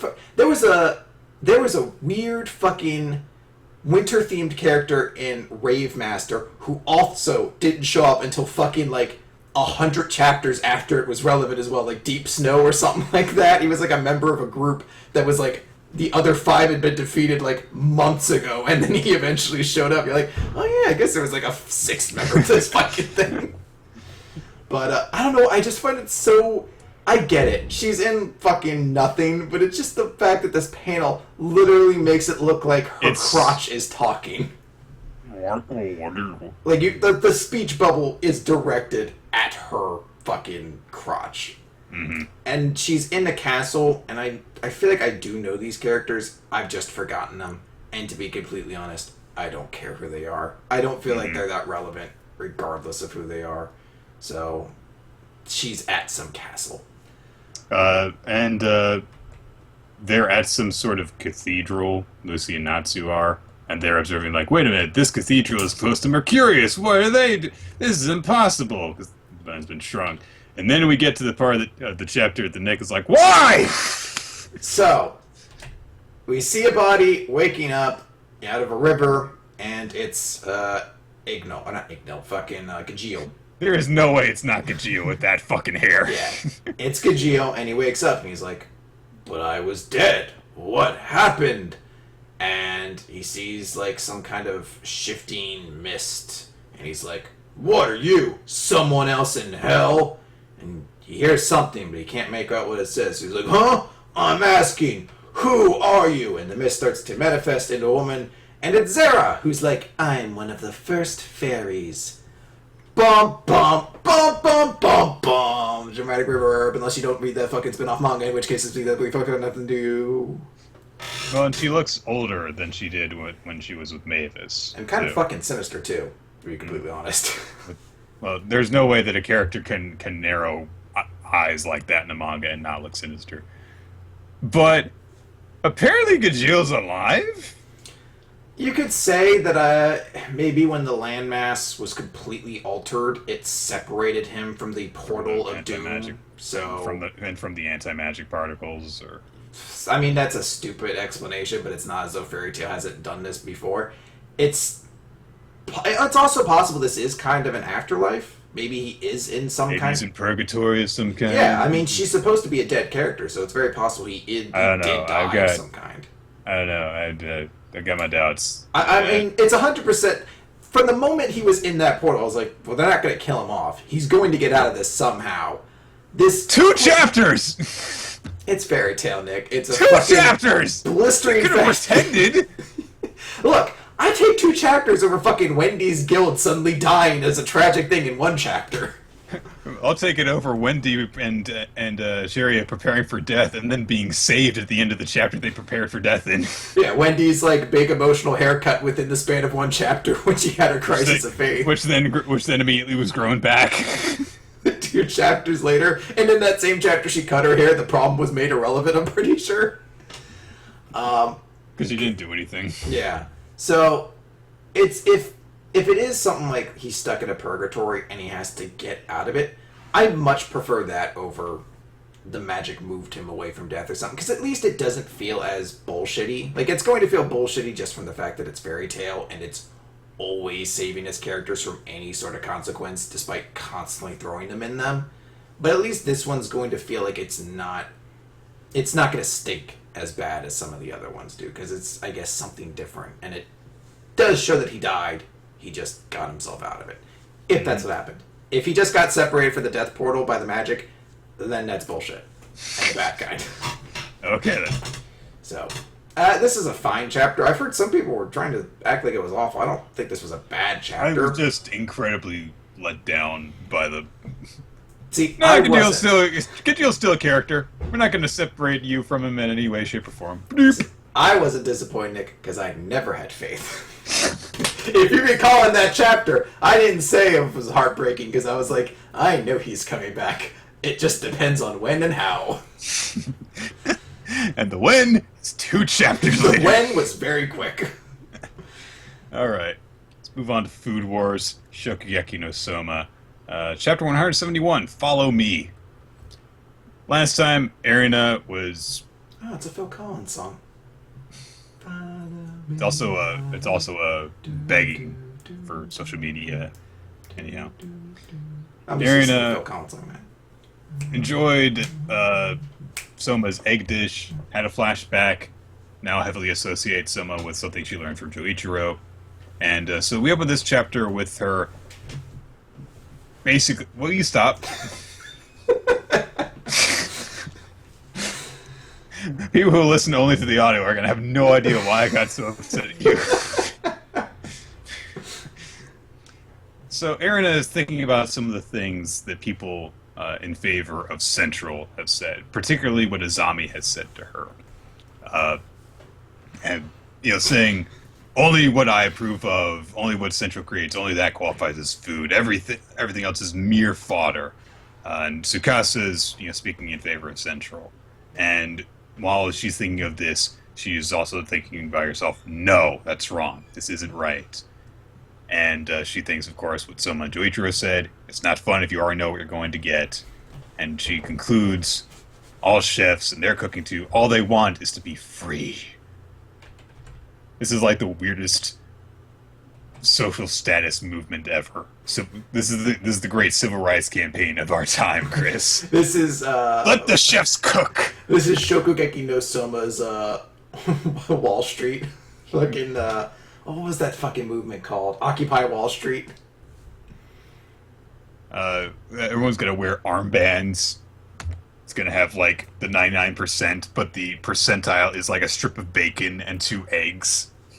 Funny story, I cooked bacon today, left it out into the kitchen to do the podcast. Apparently Scotia just jumped up on the counter and ate all of it except one piece. So someone went out, my mom went out, grabbed a piece of bacon, she's like, thanks for bacon, Bob, strawberries. And I was like, there should be more. She's like, no. So either she ate it and blamed it on the dog, which is a possibility, or the dog just ate it all. Anyhow. Which is a shame. Scotia's usually such a good girl about that. I'm going to have to check out of her. So Soma, after giving Erina a little bit of space in the last chapter, it's like, okay, that's enough. How great did that taste, Erina? I want you to tell me in great detail how awesome you thought it was. And Erina's like, I've made up my mind. I've got to sell people stuff. So I was like, but what did you think of the dish? I have to. You must gather all the students tomorrow so I can tell them something very important. But what did you think of the food? Tell me how good my food was. Oh, and give everyone a message for me. No! Can't give him the satisfaction. Which, you've been a piece of shit, so he deserves it. Yeah. So, the next day arrives. We are specifically given a bit of information that it's 7 days until their next exam, the one that all of them were despairing over. And Erina steps out in front of everyone after they've talked for a little bit. And I'm sorry, I'm kind of laughing because one of the two guys we gave the douche bro voice is still wearing a sleeveless shirt, and he's like, "It's so cold out here." He's like, "Bro, man, it's super cold." Oh, but I gotta rock the guns, dude. Yeah, but I gotta look good for the ladies. They could be everywhere. If I give into these lower than normal temperatures, then I'll be a total beta. I won't be able to bend a woman to my will. How can I rock out with my cock out? If there's one thing I learned from reading that super girly magazine, is that I can get a girl to worship my dick if I just use carrot and stick methodology, bro. Yeah. Oh, man. Our red pill was so right about that manga. Ugh. So, Erina steps outside. She's got a megaphone. Even though she's addressing, 10 people. We were right in front of her, too. I like that. She's got to, assert her authority and distance herself from them. Because she's such a weird, antisocial person. I also like it just being the notion of, innocence in her mind, that she knows of how this would go in her mind, but the practicality of it goes beyond her. So she's just like, you're making a big speech, you have to say it loudly through a megaphone or a microphone, and there's no microphone, so I'll use a megaphone. Everyone else would have just been like, oh, well, I'm talking to 6 people who are right in front of me, but she just has this perception of her mind. It's like she's addressing a huge crowd. She's addressing them from the top of the steps. She's got a prepared speech and everything, when really, she's hitting some pretty simple points. I hope it's a Nakiri thing, because if you remember way back when Azami was destroying buildings, remember he had, the fucking hat, too? He had the stupid hat on, the construction hat. So I'm not going to be anywhere near this building when the destruction is actually going on. I've got far more important things to do, like chastising people for not cooking properly, and addressing people with stern disappointment when they don't win their shokugekis. Anyhow, she says, at this rate, you're all going to be expelled when you take the advancement exams. And they're like, well, what are we supposed to do? And she says, well, I have spent a few days under your care here in this dormitory. And in that time, I have tasted your cooking on multiple occasions. At times, it was shit. But looking at you, meat smoke girl. But I'm a guy. Whatever. But all of your senses of cooking have a sense of freedom. So, if you decide to wallow in despair, you will lose that freedom, and you may even lose your heads, because that's what my dad will do. He'll totally kill you all. But are you going to let that happen? Are you going to allow that to happen? Well, how are you supposed to do? Well, I love actually the way it goes. Well, but how are we supposed to pass those exams? How, you ask? You just know she had that written down, too. You just have to fall in line with it. With the strength of your cooking. And she gives this big speech. If you have the willpower to survive no matter what, then, on the honor of the divine tongue, I shall support you. Not, as your friend, not as the 10th seat of the Academy, but on the honor of the divine tongue. Uh, but yeah, she says, if you all decide are resolute and want to succeed, I will take the exams with you and I will help you. And if you pride yourselves in your cooking, then follow me, and we shall win. There's a big two-page spread as she says, "You come and follow me, and I shall lead you to the promised land." Basically, and everyone's like, "Yeah, let's do it. We'll all be second years, yeah." And Soma points out, "I was like, ah, yeah, that's the old Nagiri that I know of. You could have just, been really nice and simple about it, but no, you chewed us out. That's the way you do things. Good job." But that's it. And Erina's thinking to herself as she, turns away. This is thanks to everyone here. I've learned what I need in order to take the first step. From everyone, including you, Yukihira. Aww. Yeah. But of course, she doesn't say that to his face because he's a jerk. And she doesn't want to give him the satisfaction. But She's still like a level 8 tsundere. Like, she was 10 before. She's dropping, but she's not... She's helping people. She's just being her normal talk-downy self about it. Yeah. Which is good because, seriously, who wants Erina to be like, come on everyone, let's all work together and be happy and stuff? Well, that's neither her super depressed character nor her authoritarian character. That's just like, well, she's always going to have to be haughty. Like, right, that's just who she is. But in a way that character is clearly developed. And the last page is just saying, and now it's time for the next stage, the advancement exams taking place in Hokkaido. That's it. That's the chapter. I like this chapter a lot. I like that this is a chapter firmly on Erina. I like how, she gets out of the situation with Yukihara without having to actually give him the satisfaction of responding to his cooking. I really like that. Like, she's got so much stuff going on that it's not that... You could say that she's deliberately avoiding it, but she's such a straightforward person, it doesn't seem that way. Mm-hmm. It literally seems like she's got such an important thing that she has to handle that she's just like, I've got an idea, Yukihira, I have to go do this, but you have to say that my food was good! Bye! Tell everyone to get there. Boom. And I like that she gets a speech. I just said the speech and tell them I'll actually be wearing my school uniform. Yeah, I was like, you finally taught me something, Yukihira. I no longer need to wear my dress and my sleeping gown everywhere. I do also like that, her points are kind of banal, but that she goes out and she's talking to the Polaris Storm and motivating them.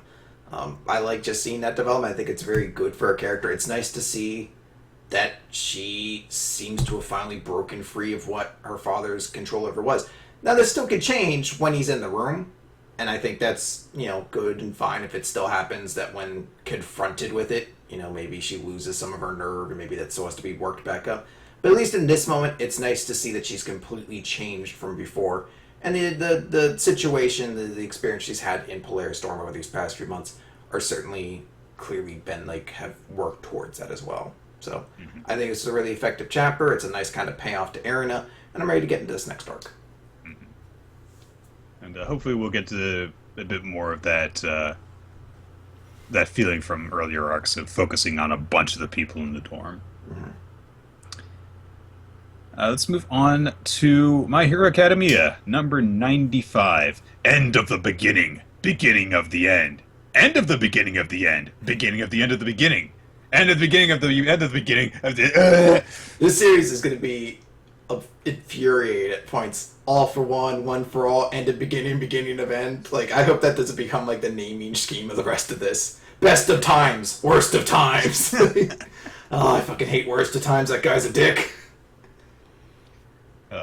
So, this is all about the fallout from the huge confrontation between All Might and All for One. A lot of it is about the world reacting to everything. We get some stuff through a news reporter about how the Nomu that they've captured are unresponsive. They haven't learned anything about the warehouse they found them in because it was completely destroyed. They don't really know what's going on. Men in suits around a table are discussing everything. and they're talking about, well, the ringleader's in custody, but Shigaraki and the others are still out there, so I think we would call this a draw. And another guy is just like, you idiot. We lost the symbol of peace. Now the world knows of All Might being weak. The indomitable symbol of peace is gone.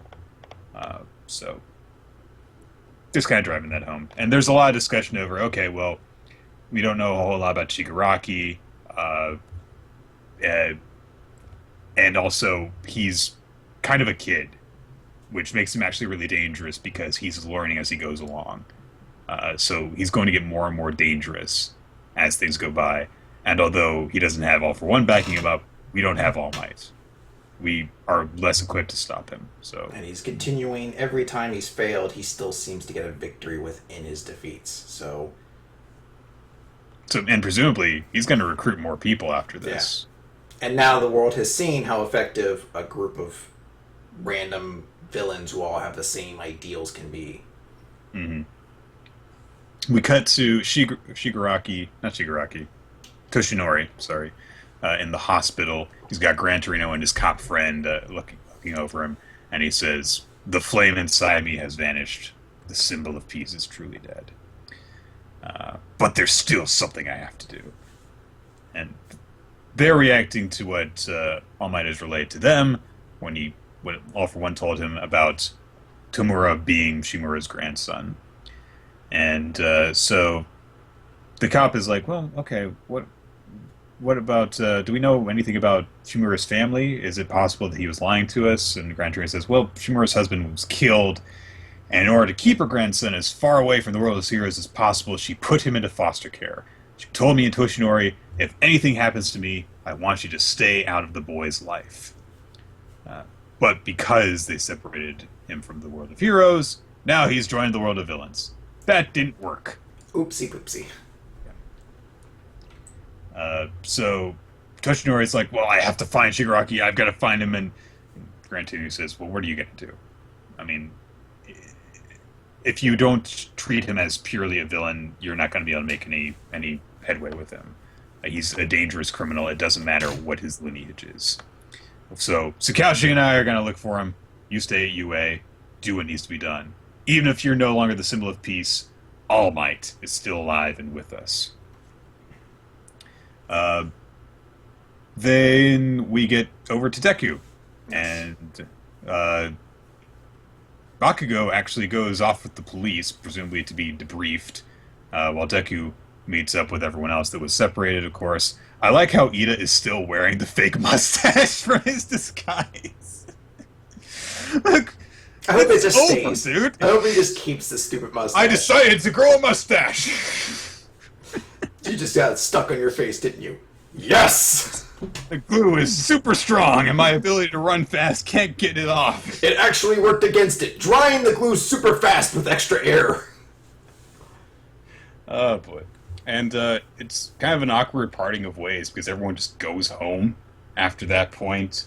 Todoroki gets home, and one of his sisters greets him, and she's like, oh, we were so worried about you. And she notes, yeah, Dad got back a little while ago, and he's kind of freaking out. And Endeavor is in the training hall of their home. I absolutely just love this. First detail about it is Todoroki has a flashback to when Endeavor apparently was drilling him in their personal training hall. He was, scolding him like, you can't, if you keep this up, you're not even going to be able to defeat third-rate villains, let alone All Might. Come on. And it's nice to just have that thrown in details like, yeah, Todoroki's still got really bad memories associated with his home because of his dad. It's a really complex sort of scene, though, when you think about it, because we get that flashback to it, and we now know why Endeavor did the things he did, why he was so tough with his sons. It was always from this level that he couldn't beat All Might himself, so he was trying to do it through his kid. And now we've kind of gotten a little bit more to see Endeavor seems to be sorry about it, or at least he was learning it wasn't a good thing. He seemed to be not a good guy completely, but he was obviously on the right side, so we were getting that. But how it all then ties to All Might, how Todoroki maybe feels about All Might, and seeing him just so angry that he can now never surpass All Might, but now he's the number one hero.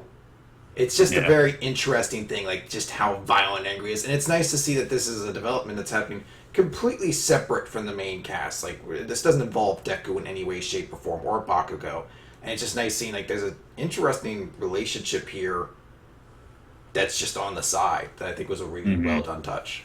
I also just like the look that Todoroki gives his father. Yeah. Because Endeavor's going like, oh, I can't accept being number one this way. And Todoroki's just like, who fucking cares? Todoroki still just hates him. Yeah. We go over to Deku, who has just gotten home. His mom looks relieved, but not relieved in the ways that we've seen her before, because she doesn't know that he was involved in this at all. Thank God. This poor woman in her heart. Every time she looks sad, it seriously just fucking breaks my heart. Like, every time. So just seeing her being like, oh, thank goodness you're home, without, like, tears streaming down her face. Right, it's like, right. oh, okay. As far as she knows, he was just caught up in the bustle because there was a bunch of, traffic being rerouted and stuff because of the disaster. He was nowhere near it, as far as she knows. Deku collapses into bed, and he dozes off for a little bit, but then he gets a message, and he runs out the door, and he goes Mom and he hadn't finished dinner yet, you dick! He goes off and he meets Toshinori by the shore, and so Toshinori, both arms bandaged up, one arm in a sling, and he's like, "Ah, you're late, kid." Texas smash! He coughs the blood while punching on my Deku across the face. It's such a funny panel. It's maybe the last time we're going to see a smash attack from him as well. Toshinori scolds and is like, "You just can't do as you're told, can you? I can't believe you did that again." I can't do anything with this body anymore. Like, tries to transform into his muscle form, does it for like enough to make like 3 quick like air punches, and then loses it and starts vomiting blood. Yeah, and he says, "I can't maintain my muscle form at all.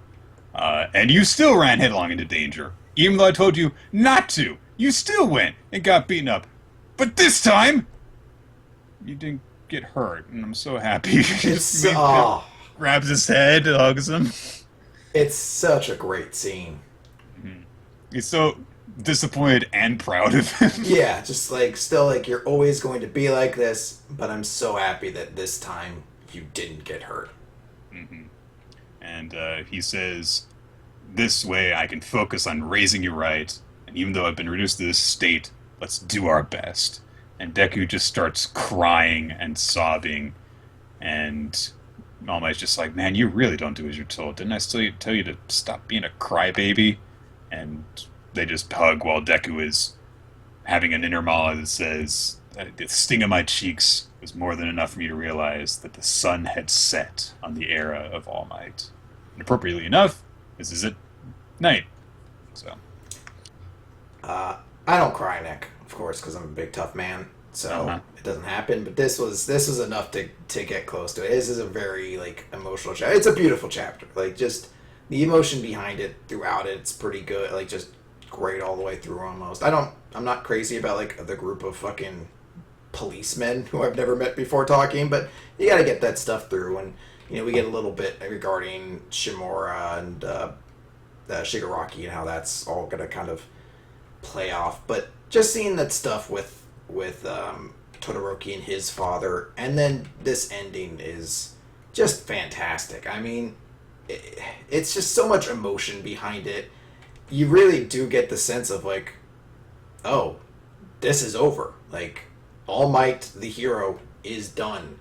But at the same time, you understand why it was so important for him to give everything he could to live so that he could still be a mentor to Deku.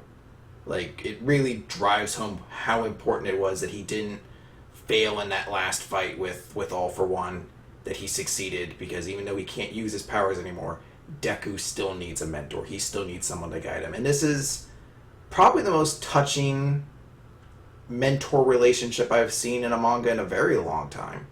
Like, I can't think of another character who acts as like the guiding force for the hero that really just feels this genuine and earnest. It really is an emotional moment. I love that he's berating him, he's chastising him, and at the end of it, it just has this great drop of, I'm so happy you didn't get hurt. Oh, I'm so happy. Like, for the first time, it's so great. And hugging him, Deku crying, the beginning of the end of the beginning. It's all just ties together really well and felt like a really excellently paced kind of series of chapters. It was essentially 3 chapters since he realized, like, oh, my ember's going out.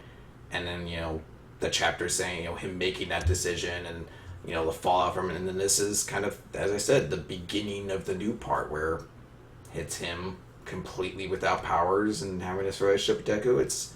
It's tough to look at. It's very touching, and I think it's awesome. I think it's really cool that this series has a character like this still.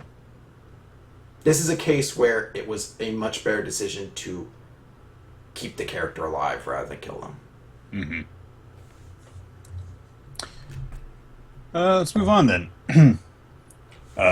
I do have one brief note about Nisekoi, but it's already getting pretty late, and One Piece is probably going to take us a while to get through. So I'll just say, cool little fight scene. Liked it. I've heard some people saying Nisekoi may not be ending. That it got a new editor. Huh. I can't confirm it in the chat. I haven't had the chance to go through everything either. I don't know. It might be interesting to see if the story continues beyond the expected endpoint. Maybe they play it that he does go with Onodera and then slowly realizes he has more feelings for Shitoge. I don't know, but I don't know. I saw some people in the chat talking about it. We'll see how it goes. No, that wasn't true. All right, I'm not confirming either way on it. I just saw people talking about it, so I thought I'd make a mention of that. So we started also, apparently Lucci's going to be in the new fucking One Piece movie. I didn't realize that, and now I might need to see it because Lucci's fucking awesome. And Sabo and some guy that I don't quite recognize. I think the other person in the background's a new character, because all the guys on the left-hand side are just the villains of the week, I guess. The Straw Hats are wearing way too much leather in that picture. I think it's an appropriate amount. Well, I don't think Robin cannot be comfortable. Probably not. You notice the only one not wearing it is, of course, Nami, because presumably she gets kidnapped by this group as well and put into an outfit or something like that. She's probably wearing leather pants. Possibly. I don't know. It's hard for me to be intimidated by what looks like a jazz singer group. I don't know. I guess I need to find out what their powers are. I think so. One of them looks like a wrestler too, by the way. Yeah, I thought that was Burgess for a while. I actually thought this was a color page, and that was one of Sanji's brothers on the front, and I was like, wow, they revealed his color spread really early. So, on the Thousand Sunny, without Peckham's, the Straw Hats are just setting off, and they're trying to get to where Sanji is. They're having a bit of difficulty because they don't have Frankie to steer the ship. So Nami is like, no, this is what we gotta do, guys. This is what we gotta do. And Luffy is like, okay, guys, let's turn this ship. And they're like, God damn it, Luffy, you're terrible at this. Although Luffy just has a I know you are, but what am I kind of moment. Because you see from up, they cut to a shot beneath the surface of the water so you can see the Thousand Sunny swerving around because Luffy is terrible at steering it. And they're like, wow, you're bad at this, Luffy. Not as bad as you, Brook. Fuck you. And then Brook starts taking over steering the ship. Like, God. Luffy abandoned steering the ship because it's time to eat, and so he's like, time for me to whip up a meal. And now he's like, no, I'm going to do it. You will never go in the kitchen again. They make some notes about stuff because they're like, oh, can we stop here? No. We're going to go around these islands so that we can actually reach where we're going to. We're not going to land at each spot. We've got this super awesome new compass that can guide us on our way. So this is our route, and we're going to get there. Oh, but we want to eat at these wonderful places. No. And there is one little comment that I do think is really funny, where they're like, we're not getting off here even though it's sweet, Nami? Even though it's sweet? Are you crazy? monster attacks them. Luffy goes to fight it, and then we cut away. Well, I do like that we see the other characters reacting to it. So Nami and Chopper obviously are like running away, but we see Pedro, Brook, and Carrot all get into action. So it does also support the idea that Carrot might be a more action-oriented character. Also, Brooks looks pretty badass in that one panel. Yeah. Making his stern eyes. We cut away to Whole Cake Mountain. Should Mark Wahlberg actually voice the fucking French dude again? What? No. Staying at the huddle in the city. It is Mama's hunger pans. Oh, well, humanit. Oh, God. They make a note that Big Mom is on a rampage because she wants to eat something and she's demanding a croquembouche! Or how do you pronounce it? Croquembouche. Croquembachi. And she's like on top of this tower, devouring it. She's clinging to it like freaking King Kong would. And everyone is running away, and she's eating some of the living food in the area. And she's like, "No, this is the wrong flavor. This isn't what I want to eat." This is essentially a pregnant woman, 24 hours. So one of her sons, Charlotte Moscato, tries to stop her. He's like, come on, if you give us 30 minutes, the chefs will whip up a masterpiece for you right now. It's okay. We'll get it ready for you. And he says, "Do you recognize me, Mama? Come on, calm down." And she looms over him and she says, "Life or treat." And they're like, "Holy shit! There's no way. There's no way she would do it to her own son." And he realized too late what's happening as this weird goop starts flowing upward out of his body. And as he turns to run, she grabs it out of his body. And she declares, 40 years! And he drops over. And everyone thinks he's dead. I'm not sure if he's dead because One Piece. And then she continues to rampage. The implication would be that she took 40 years from him. So I guess maybe he could just be killed. Like if he was 40, if he was old already. I don't know, but... She's still 40 years from his lifespan. Yeah. It's an interesting power. I've heard some people theorize that maybe that's why she has so many kids, is she's been living for centuries just stealing the life force. And I've heard other people say that's why everything on the island is alive, because she's able to give that time to other things and essentially give them life. That's my working theory, is she can steal life from her victims and impart it to either herself or to things around her. Which, terrifying power. I'm liking how what we're learning about Big Mom more and more, because she, that one chapter where she had the song and introduced her, it was this weirdly comical but still terrifying sequence, and this one is kind of the same. She's throwing a fit because she really wants candy, but she's still incredibly terrifying. Even Jinbei, who shows up in this chapter, seems put off by her. And speaking of Jinbei, he shows up, and everyone's like, "Oh my God, it's Boss Jinbei, and he's got a croquembouche!" And it's a living croquembouche, and they're like, "No, don't eat us!" It's terrifying. "He's captured the cream puffs who are staying at the hotel and fastened it together with candy!" And he just picks up the whole thing and goes, "Take this!" and throws it right into her mouth. And this stops her rampage, because she got her treat that she wanted. "Oh yes, this is just what I wanted!" And really creepily, we cut to the inside of her mouth as the living cream puffs go, "All we ever wanted was to be yummy," as they're being devoured. Kind of fucked up. And then we get a big 2-page spread giving Big Mom a full introduction where her full name is also given. She is the Emperor, Captain of the Big Mom Pirates, Queen of Toteland, Charlotte Linlin. And she's... so now she's calmed down. She says, "Oh, my faithful warrior of the sea, Jinbei.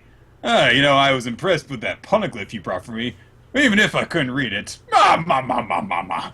Which, how did we not see that coming as her unique laugh, honestly? That is true. But she says, "Oh, what can I do for you? The city is suddenly fragrant today. Did you do this?" No, no, I just got here. By the way, I have something very important to talk to you about. Did you want to leave me? That's the chapter. On the frickin' turn of a dime, she immediately is like, "Are you going to leave me?" After calming down. Oh, God. It's terrifying. She's an intimidating figure. Mood swings. Good grief. Like this chapter, Yeah. mostly just in terms of the more we see of Big Mom, the more she's built up as an incredibly terrifying figure, but not giving everything to us all at once. So, good stuff. All right. Speaking of eating candy, Toriko. So this chapter opens up with us learning what was seen on God's back, which is that every one of its scales is a world, like Men in Black style. Pardon me. It was a weird end to that fucking movie, now that I think about it. It was a cool ending, though. It was weird. I don't know. Like, it just ended and a bunch of aliens are playing marbles with our universe. It's kind of funny, but... Like, look back on. That was a strange ending. I guess it's a strange movie. So... We get some... stuff from, what was his name? That's what Benzai mentioned to me. What the fuck, dude? I haven't finished Men in Black! It's fun ending! The galaxy's on Orion's belt. Come on. Gigi, I think is his name, explains that when you prepare God, you must do so by reading the food memories of God cells. It's a full-course meal of planets constantly repeated while increasing the flavor many times over. So, the memory of an entire universe is inscribed on its cells, essentially. So, yes, that's it. We cut away to Joey, confronting Starjun after he gave his big, you don't know whose son I am thing. And Joey's just like, I don't need to know whose son you are. I don't really care. But Star, kind of says, well, it's not just me, it's we. But, and Joey's like, well, what happens if I find out? Nothing. But then you would know that this is retribution. You and Acacia are destined to be stopped by me. I don't know about that, buddy. There's another son, so don't count your chickens before they hatch, dude. Just eat their eggs. So Joey's like, what the fuck ever, and uses a technique of flash germ, and starts to use her 100 million layer fillet on him. But Starjun moves very quickly, gets behind her, starts attacking her from all sides very quickly with his flame attacks. And Joey's like, geez, he's fast. There must be some sort of secret in his third eye. Yeah. Joey says, well, yes, there is destiny. You speak of the truth and blah, blah, blah. Destiny. You are wise. No. You have confidence, but that's because you're young. And I will show you your dreams are ignorant youth. And Starjun says, well, it's not enough to give me unfounded confidence. And for your information, I'm not as young as you think. What the fuck is that supposed to mean? I guess it's implying that he could be the son of someone much older. I'm not sure who he's supposed to be the kid of. So, and it's him and Toriko. So it's also implying Toriko is much older than... Well, because they're twins. Well. Yeah, so... It's an interesting little development. Maybe it's a Natsu thing, where they're actually hundreds of years old. It's very possible that someone will come in after this and be like, hey guys, I can't believe you big dum-dums couldn't figure out who fucking Toriko and the Starjun's dad is, and maybe it'll make sense that they would have to be older than they'd seen for it. Toriko's demons are fighting the Blue Nitro. The red one is actually getting his ass kicked because he can't unleash his full power, apparently. Uh, Acacia is still fighting against God because God really fucking hates him, I guess. Uh, Neo appears and tries to eat God's tongue, but then there's a flash of light coming in from the distance, and an air cannon shoots through the ground, and Heracles has arrived on the scene, looking regal as fuck. And riding on Heracles' head is Bambina, who goes, ook. I did actually think it's kind of a cool scene where there's like a big dust cloud comes up and you just see this giant silhouette, and again you just see Acacia like, oh fuck, and it's cool seeing Heracles, and then like, wait, what's that? Whoop, That's God. whoop, and then just the monkey shows up and is like, BAM! Fuck you. Yeah. It's kind of nice because these are the two we actually know too. Like we've seen these two, so it's nice. Yeah, like arrive together. And, one of the Blue Nitro says, oh my god, it can't be! The 8 kings are assembling! Dun dun dun! Yay! I guess. Yeah, Yay. I mean, it's something that has to happen. Let's get to it. War trigger time. War trigger! You almost said that the way that you say chin chin chin. Chin chin chin! War trigger! War trigger! Yes, I want to. Chapter 147, Husei, Part 2. There's a celebration in Tamakoma. I actually kind of like this little detail. They're like, oh, yes, you guys did a good job, so we're having a big meal to celebrate. And Jin's apparently been the cook. Well, he is a member of Tamakoma too, so makes sense. I guess just nobody else in the group's that good of a cook. Everyone is congratulating them.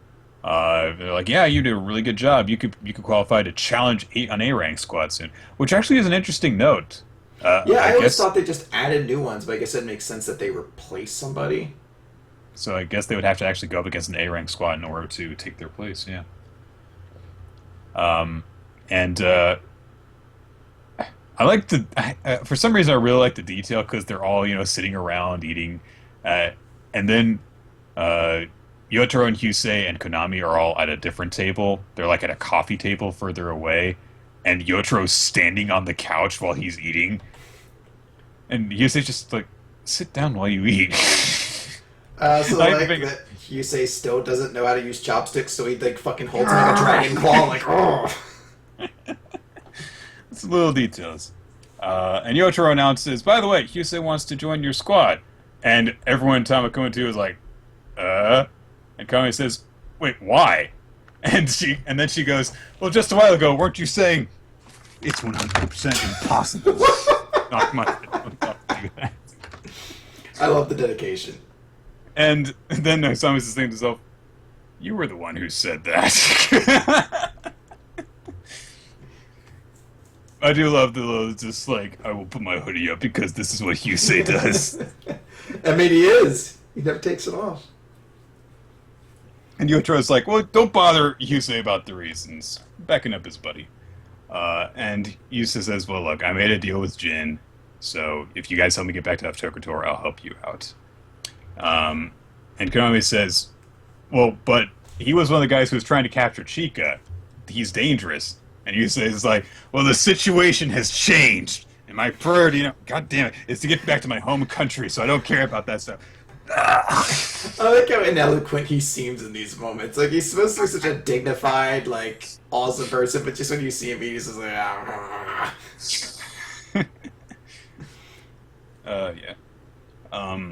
And Yuma speaks up by saying, well, he's not lying. And Chika says, yeah, I'm okay with it. If Osama's fine with it, I'm fine with it.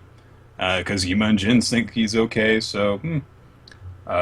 So everyone is okay with this arrangement, but Konami is still saying, like, well, okay, but you guys are really good now. You've got your new techniques and so on, so what do you need his help for? And Husei says, you guys are still super flawed. She could use that weighted bullet. She couldn't use regular bullets. Everyone knows she still can't take people out. If she had used regular bullets with that technique, she would have scored a point. And your team's ace is still the only guy who can really make a difference.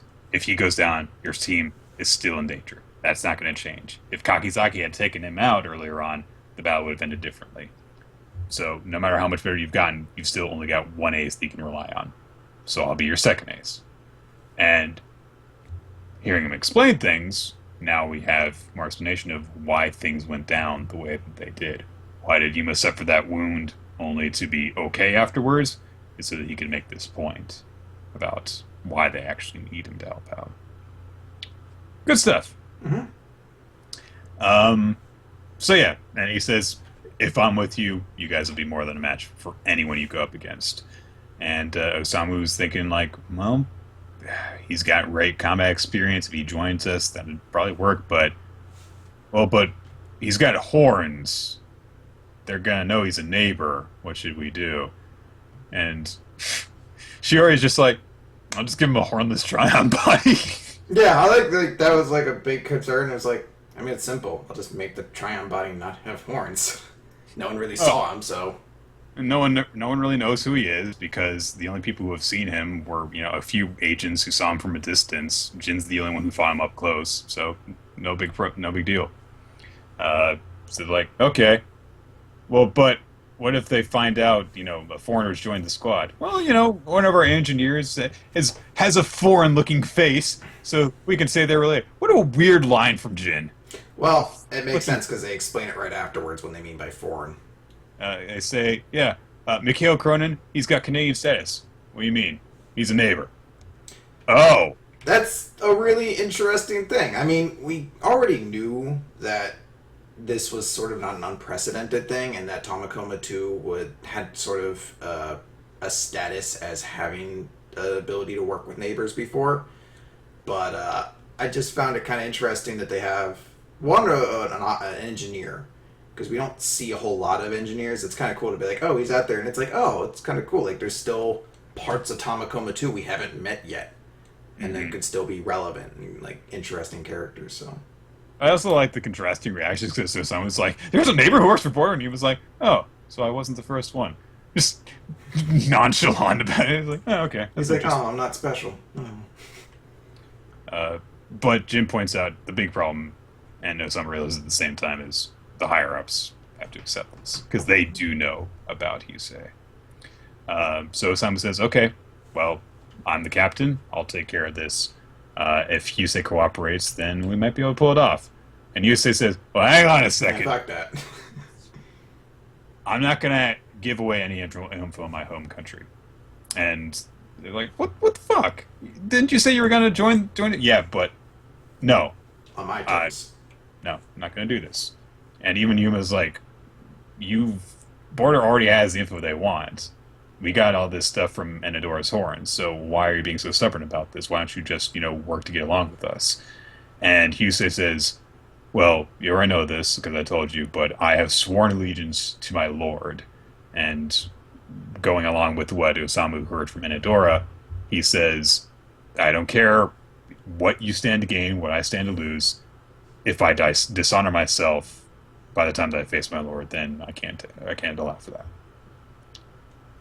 I like that. Yeah, no, I mean, one of World Trigger's greatest strengths is that characters always feel very consistently written, and it's nice to see Hyusei still like, look, not for nothing, I want to join your squad, I want to go back to F-Couture, but I'm still loyal to my nation, and I don't care how important this is to you, or how good of an option it is for me. I'm not betraying my homeland. And he's very upfront about it, because he then says, by the way, if you try to harm my lord, I will destroy you along with your ship. He's very open about things. I like that. Well, he's not the craftiest dude. He's like a knight. Yeah. Very blunt. That's actually a very good way to put it, like a knight. So Osama says, okay, I agree with this. I mean, this isn't going to be the easiest thing to get through, but okay. If we both want to go to F-Couture, our interests are aligned, we'll do this. So we just gotta convince HQ to do this, and they're like, okay, we'll see what we can do. And we cut ahead to the next afternoon, and all of Tamakoma 2, well, all of the potential fighters for Tamakoma 2 are all gathered to meet up with the higher-ups. And that's where the chapter ends. It's exciting, because, I mean, it seems as if you can only have 3 people in a Tryon rank war battle. And if Yusei joins, I feel like more often than not, Osamu would probably be the one left out, since he doesn't have the kind of he doesn't have Chica's Tryon explosion kind of powers or anything like that. Right. So to me, this is kind of showcasing that thing that Osamu can do that nobody else in the team can. That he's very persuasive. He's a good leader. He has a lot of like strong willpower and ability to do the right thing. So I'm very excited to see what he's doing here. It's kind of crazy to me that it's like end of the chapter, like you're gonna have to convince Yusei, the border execs, to let Yusei the team, and it's like end of the chapter. All right, what do you have to say to us, Osamu? I'm like, oh shit, we're not wasting any time with this. We're getting right to it. But I'm really excited because Osamu tends to be at his coolest when I feel he's making a point and trying to do something, trying to initiate change. So I'm excited for next week. Yeah, and I'm getting the impression that I don't know which of them is actually going to be taken out the most, but it's going to be between Chika and Osamu. I get the feeling that maybe for their first battle, Osamu's going to be the one to sit out, because it's not just going to be a matter of, well, Yuma is in one and Yusei is in the other. That's not going to actually help them, because no matter what, then it'd be a team of 3, and we have to rely on one ace. Yeah. So yeah, there's going to be times where Osamu, I think, is probably going to be chosen to be the one to do stuff, and then sometimes where Chika will. Depends on how many more rank battles they have, though, because I mean, there can't be too many more because they're near the top right now. Yeah, like presumably their next battle is going to be them against like Ninomiya squad, Kageura squad, or maybe even a 4th one again, and then they throw somebody else in there. But they're right at the top. And then once they do that, then it'll probably be an A rank battle. Yeah, and maybe that's different because we do know there's some A ranks with more than 3 people, so maybe that's where it's like everybody. I don't know, but good chapter. So let's wrap things up. Choose our MVPs. Choose our favorite chapters. I went with My Hero Academia. There weren't a lot of chapters that really stood out as this was super great, awesome.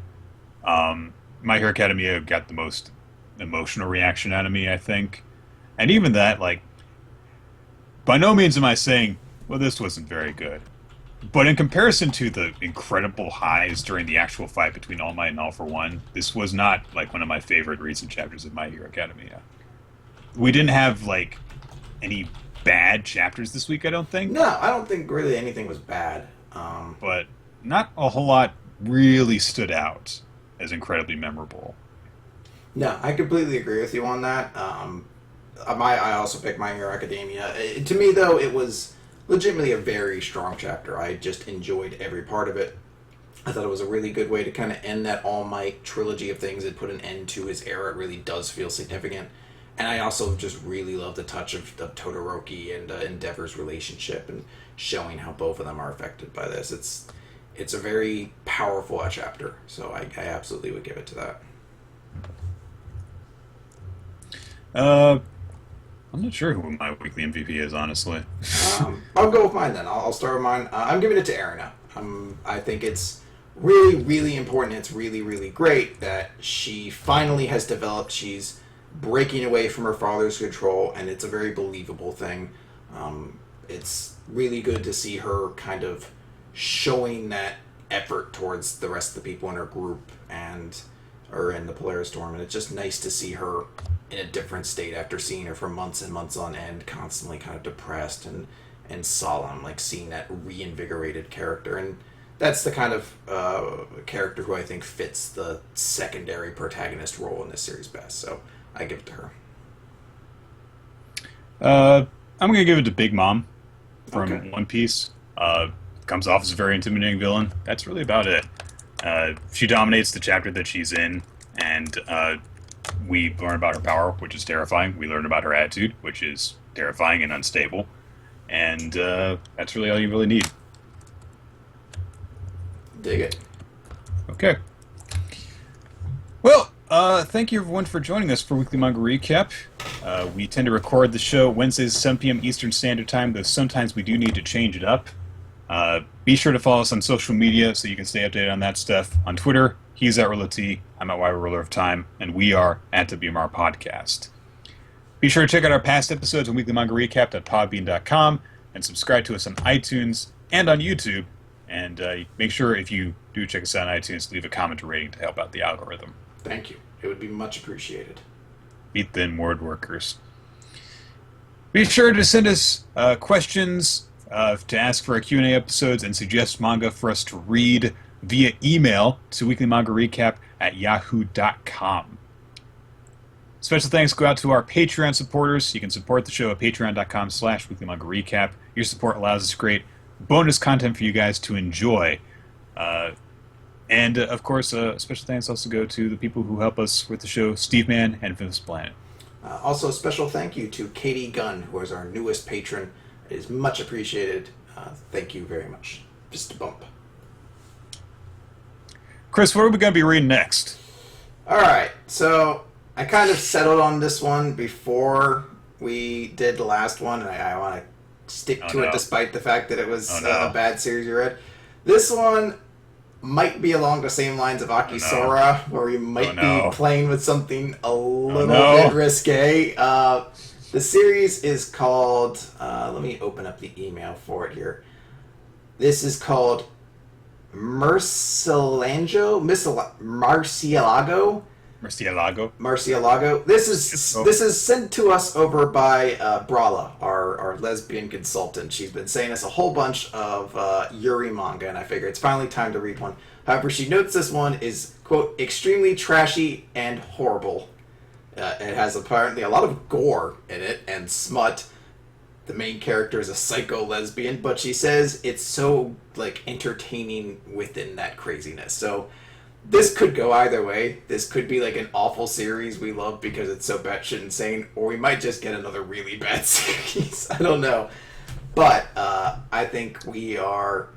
Is she groping a disemboweled S&M robot with her gun in that cover?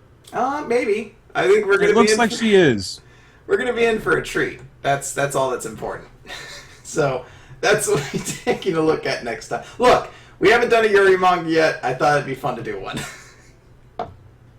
Hey, girlfriends. Alright, I guess that was... Yaoi! That's the one we haven't done. Sorry, I screwed up. Whatever, I made the decision. Good night. Bye, everybody. Fucking hate you, Chris.